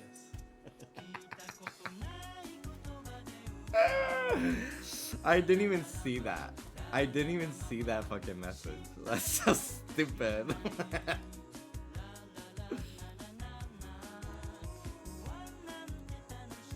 You sad that I'm drawing and not hanging out with you? Mhm. I'm almost done just blocking out the pose. We could play Fortnite together soon. Yeah, Fortnite. Well, play it again.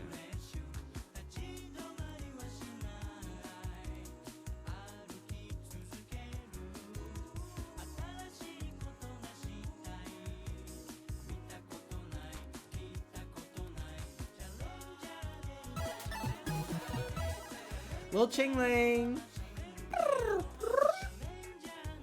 That's Chingling's noise, right? I need to recruit one of those in Mystery Dungeon. Gotta head back to that area. Thank you!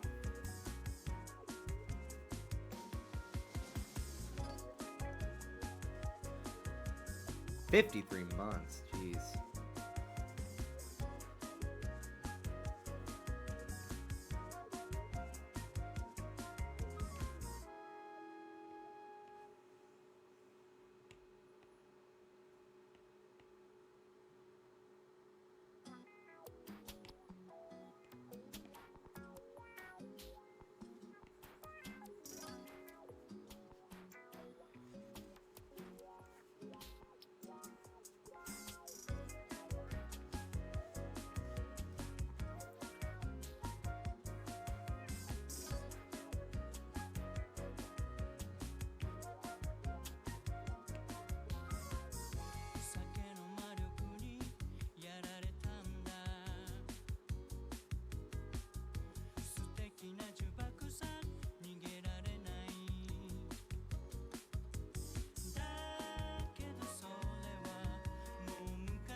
I want some original Katamari music.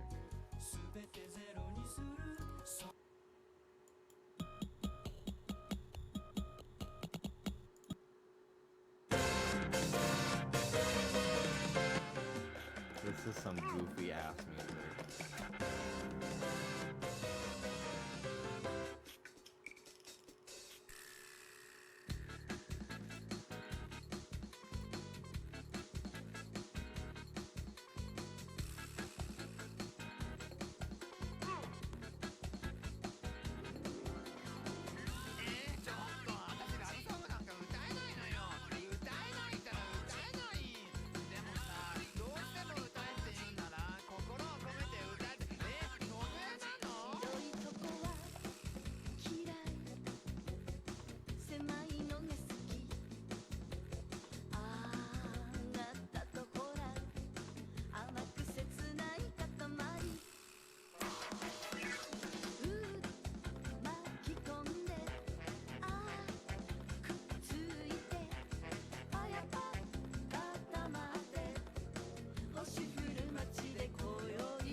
He's a little annoying.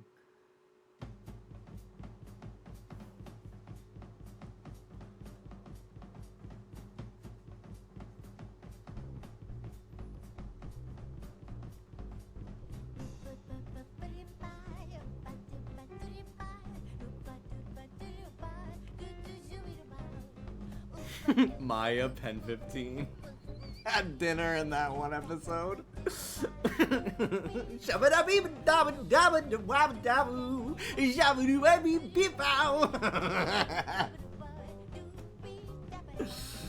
Oh my god.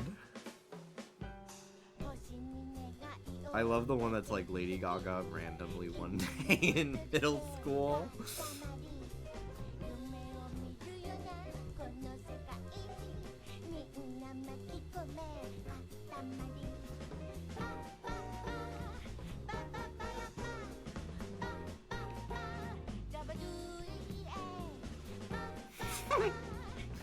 Zabadoo-dee-day.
This song was not in Reroll on the Switch for the first game for some reason. I don't know why. Very strange.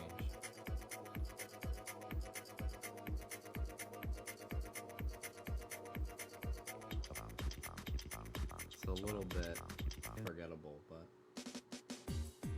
I just thought it was so weird. This is probably one of the most iconic Katamari songs.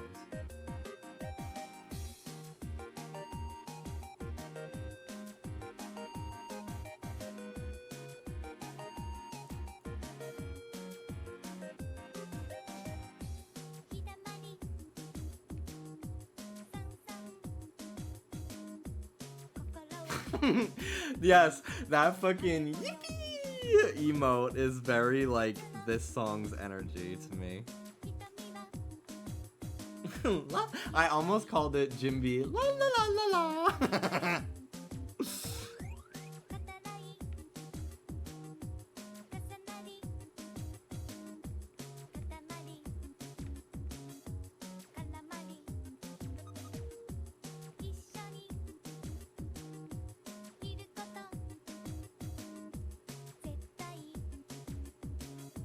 That person really asked me, do I know a Resident Evil character, and then never came back. The internet is so fucking weird, dude. And it's home. And it's where I call home.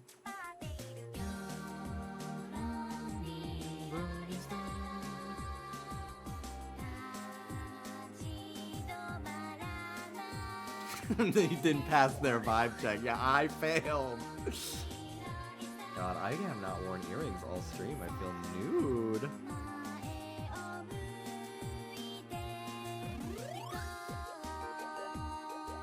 I keep getting TikToks on my feed of like people getting surgery on their like French bulldogs and pugs' noses to help them breathe, and I'm like, I don't have this dog. Like, why do I keep getting recommended these videos? Like, it's great. Also, like, I am so fucking good at drawing dog nose. Like, let's talk about that next. Well, just in case, yeah.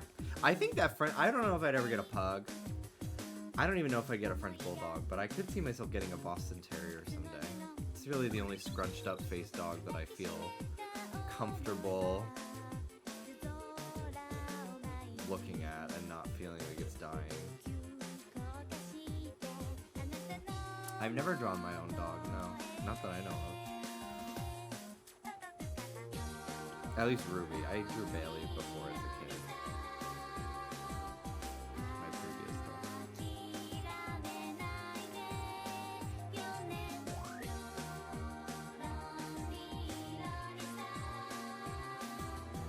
Would you ever get a Tibetan Mastiff?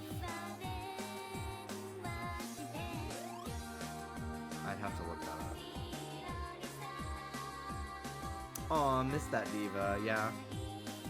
I honestly, like, I don't feel like Ruby has replaced her by any means. Like, she's my first dog, like, I will love her forever, but, like, I like, Ruby is so similar to Bailey that, like, I sometimes forget that, like, oh, she's a different dog. Like, in my brain, like, I'm, like, it's so weird. They also look very similar, but, like, it really feels like I got another little round of life with my bestie. It's cool. Like, I love her in the exact same way. They're so similar with their, like, sassiness and personality.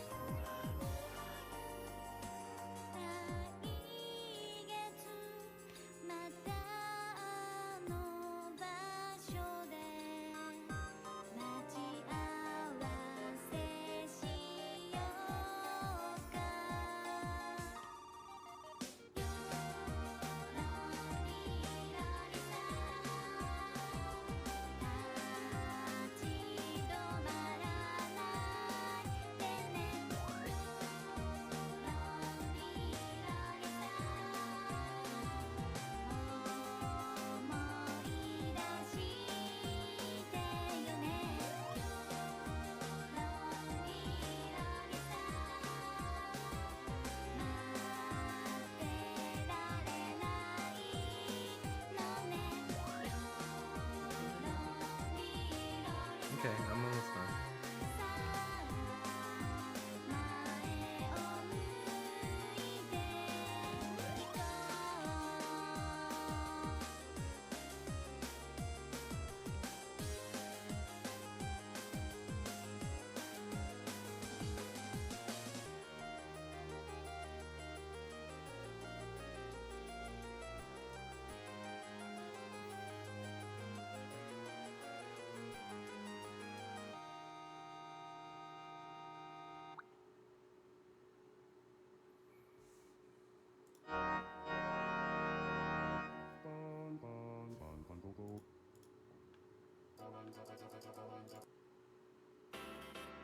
Yes!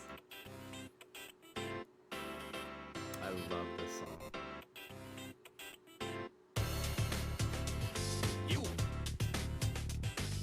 Can you play Sia next?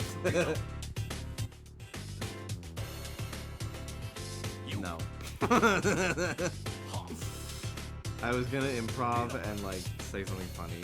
No. The answer is no. I'm tired. I don't wanna play back and forth right now. I'm too tired to keep up.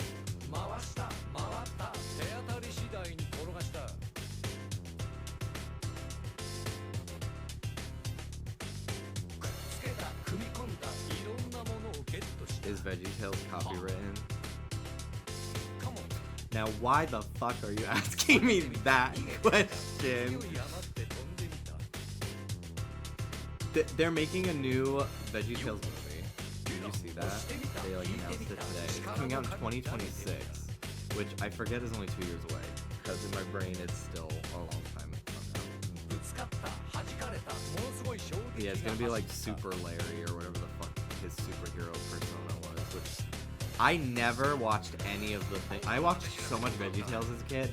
I don't remember anything about like Larry as like a superhero. Like I know it existed. Like I remember seeing the VHS, but I never watched it.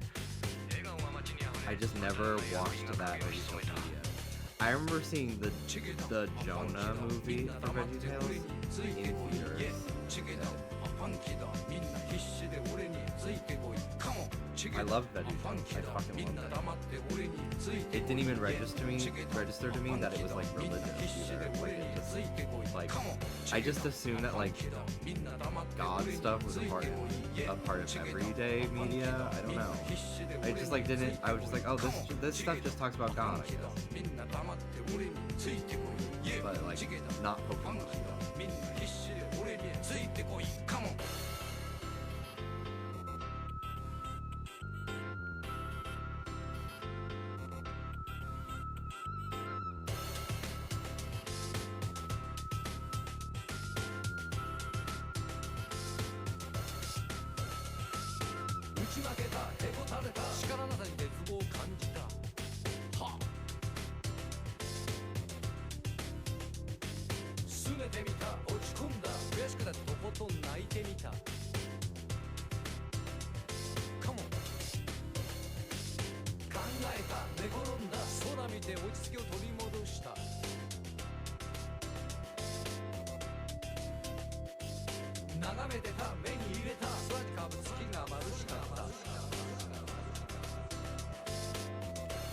Sometimes I really just love drawing with a simple pencil brush.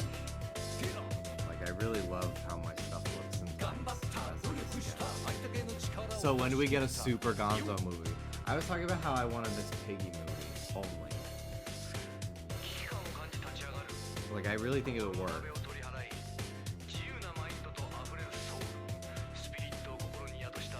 I feel like some Muppets really work best when playing off other Muppets, but I feel like Miss Piggy is just one of those ones that like... I'm very honored to be in the presence of so many locals. Who cares? Thank you so much for the raid. How are you doing? I'm just finishing up my art here. I'm working on some paintings. I'm currently working on a profile pic commission, and I was drawing this Galvantula Gijinka today, humanized Galvantula, and I had to put him in Pokemon Go in my room to get reference pictures of him, because I could not, like, I wanted to see the whole top of his design, and I couldn't find a picture online, so I just put him in my room. He's a man. He's like a leader.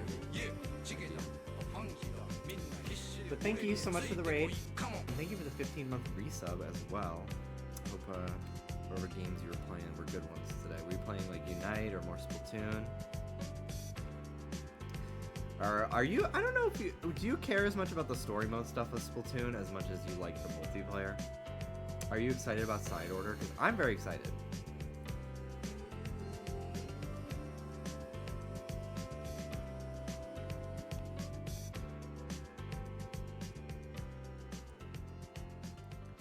Very, very excited for Side Order.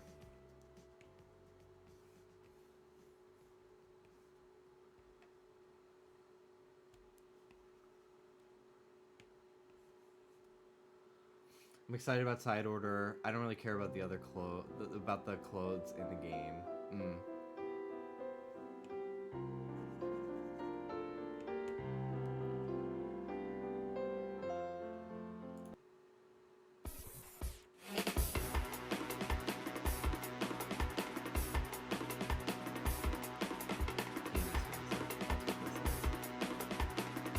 I sent to my group chat, I said, are you sure Monica is the If you don't know what penis music is, it's like a with like fucking it's like music that sounds wacky and stupid. Can't hear what I'm saying? Got it. Sorry. Anyway, I've discovered Aisha erotica music over the last few days, and I sent to my group chat saying that she makes vagina music. And because let me find it. Let me just play the song. So this is penis music. This is penis music.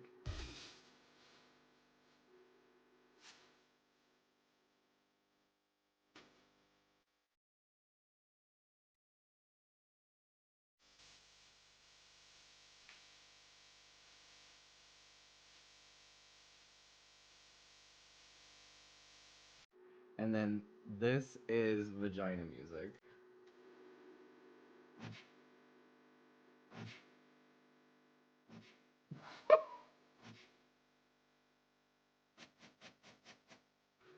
I love this song. I worked out to it for like an hour and a half straight on loop the other day. And they just took it off Spotify, and I'm pissed about it.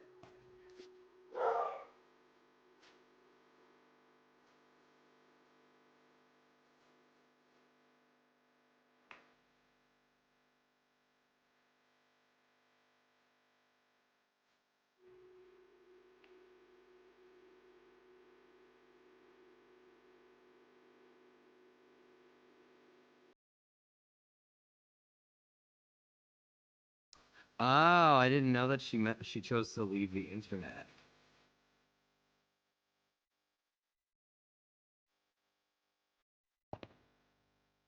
Hi, Ruby.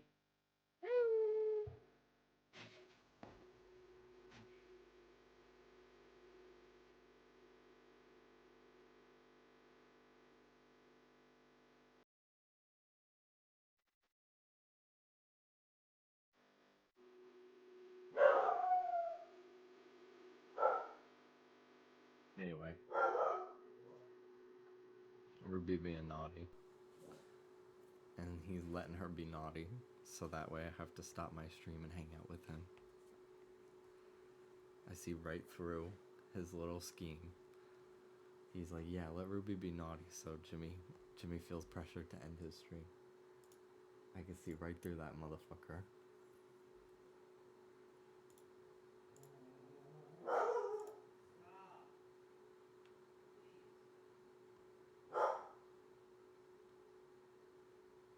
I want to play Snowboard Kids. I never played it. At least that I know of.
You guys ever played Rocket Knight Adventures on the Sega Genesis? It's a fucking cool game, dude. The music is cool too. One of the few Genesis soundtracks that doesn't sound awful, besides Sonic.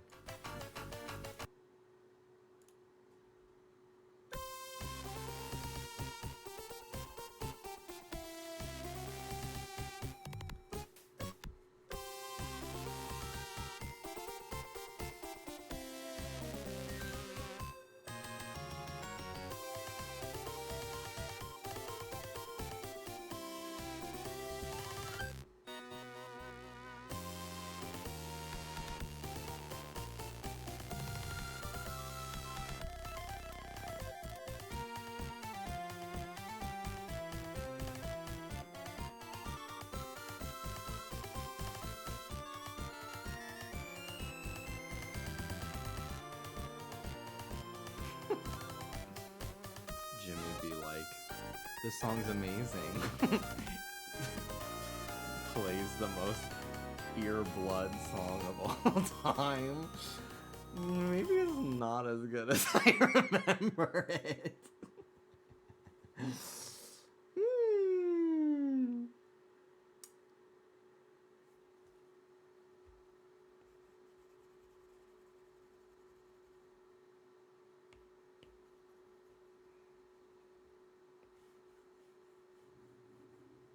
Gotta play around more with this mouth. It's really the only part of this that's like kind of giving me trouble.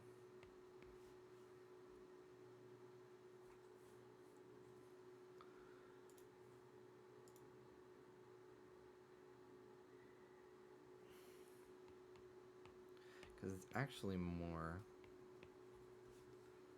It's less like a snout and more like that, actually, in the concept art.